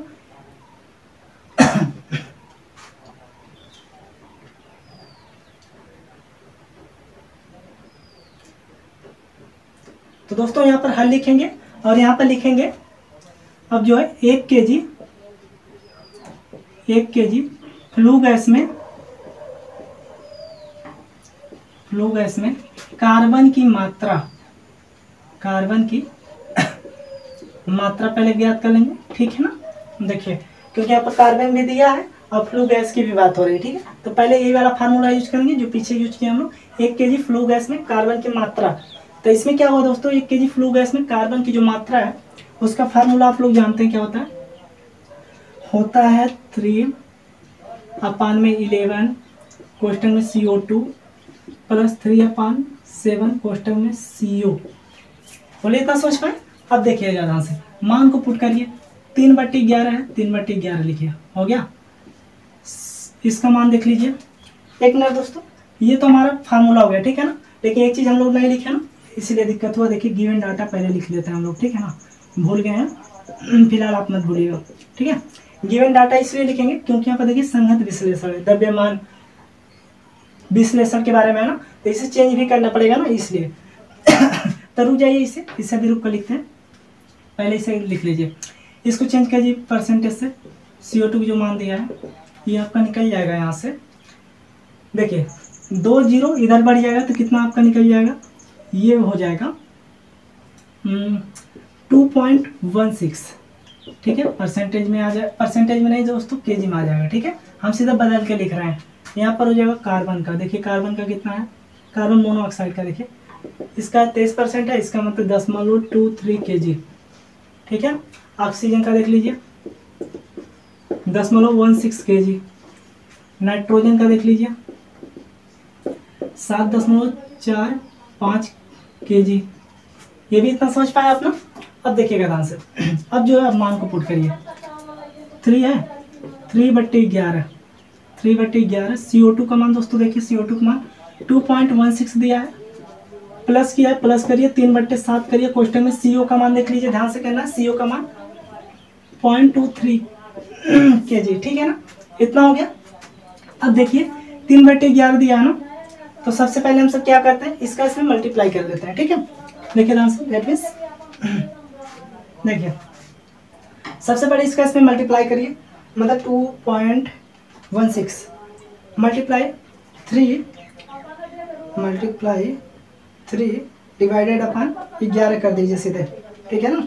यहाँ से आपका प्राप्त हो गया कितना, 0.589, ठीक है। प्लस करिए, अब इसका इसमें मल्टीप्लाई कर देते हैं हम लोग, 3 का पहले इसमें मल्टीप्लाई करिए, 3 मल्टीप्लाई 0.23, ठीक है। उसके बाद इसको करिए इक्वल, डिवाइडेड कर दीजिए 7 से, ये दोस्तों निकल गया यहाँ से आपका 0.098, ठीक है ना, इतना हो गया। अब देखिए अब करेंगे क्या यहाँ पर टोटल को करिए ऐड, टोटल क्या करेंगे ऐड, 0.589 प्लस में 0.098, यही है ना, इक्वल किया दोस्तों, निकल गया यहाँ से ये मान 0.687 केजी में आएगा, केजी में निकल गया यहाँ पर, ठीक है, क्योंकि ये फार्मूला किसमें केजी में होता है। ओके, तो दोस्तों बोलिए इतना समझ पाए ना, ये मान यहाँ से निकल गया, ठीक है। आंसर चेक कर लेते हैं, फिलहाल बिल्कुल सही है दोस्तों, ठीक है ना, हमारा आंसर बिल्कुल सही है, ठीक है। अब देखिए अब क्या ज्ञात करना है, ये तो हम ज्ञात करते हैं 1 kg फ्लू गैस में कार्बन की मात्रा, ठीक है ना। जहाँ पर आपको फ्लू गैस का सवाल दिखे और वहाँ पर कार्बन की बात हो, ठीक है ना, तो आप सबसे पहले 1 kg फ्लू गैस में कार्बन की मात्रा ज्ञात कर लेंगे, ठीक है ना। देन आफ्टर जो है यहाँ पर 85% कार्बन है ना, तो इसीलिए देखिए सबसे पहले 1 kg फ्लू गैस में कार्बन की मात्रा ज्ञात करनी है, इतना है। अब क्या करेंगे हम लिखेंगे कि 1 kg ईंधन के पूर्ण दहन में जो है प्राप्त फ्लू गैसों की संगत ज्ञात कीजिए, ये ज्ञात करना है, क्या, फ्लू गैसों की संगत। तब यहाँ पर आप लोग लिखिएगा नीचे फ्लू गैस की संगत, ठीक है। फ्लू गैस की संगत दोस्तों क्या होगा, फ्लू गैस की संगत मतलब मास, मतलब द्रव्यमान, ये मत भूलिएगा कभी, ठीक है, और कभी भी कंफ्यूज मत होइएगा, ठीक है। संगत मतलब द्रव्यमान होता है। तो इसका फार्मूला दोस्तों सबसे पहले जान लीजिए क्या होता है, फ्लू गैस में कार्बन गैस की, देखिए फ्लू गैस की संगत बराबर क्या होता है, तो ये होता है दोस्तों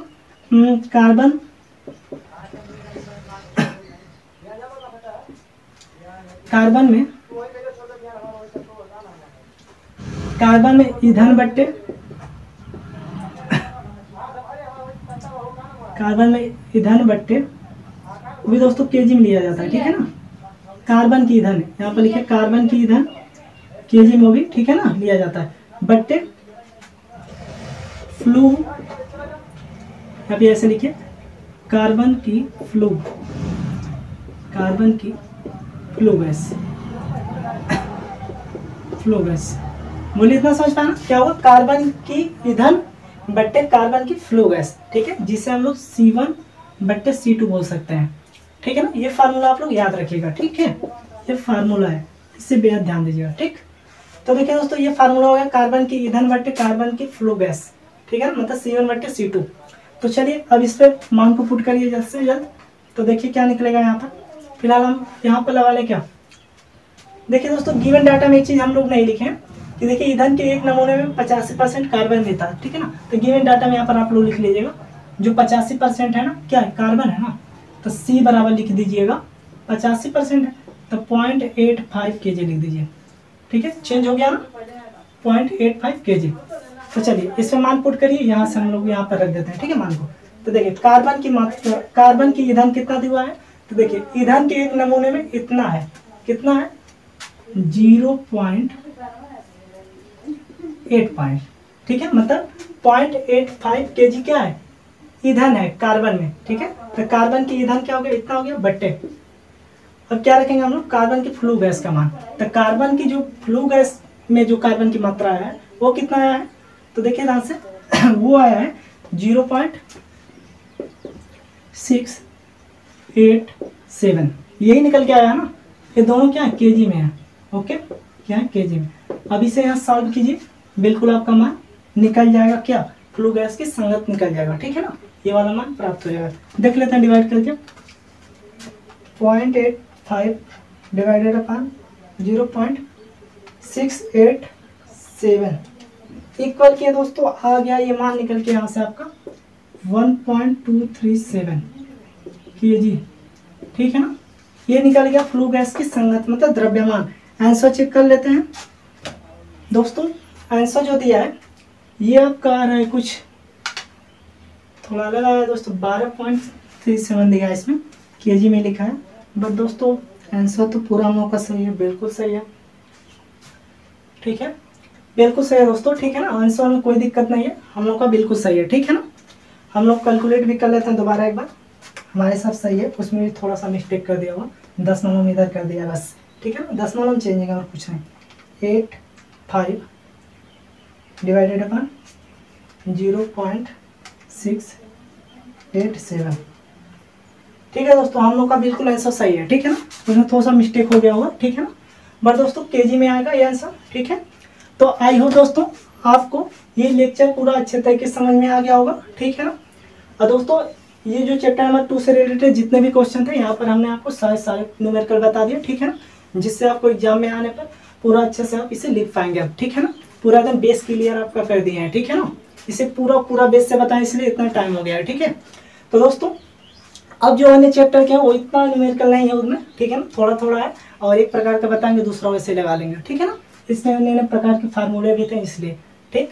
तो चलिए तब तक के लिए दोस्तों अच्छे से पढ़ते रहिए, ये हुआ इसका एक लेक्चर और एक्स्ट्रा बढ़ाना पड़ेगा, बट कोई बात नहीं दोस्तों, हम लोग पूरा अच्छे से कवर करेंगे, ठीक है ना। थोड़ा सा समय देंगे तभी तो कोई चीज़ हासिल होता है, ठीक है। तो ठीक है दोस्तों, तब तक के लिए अच्छे से पढ़ते रहिए। जय हिंद, ऑल द बेस्ट।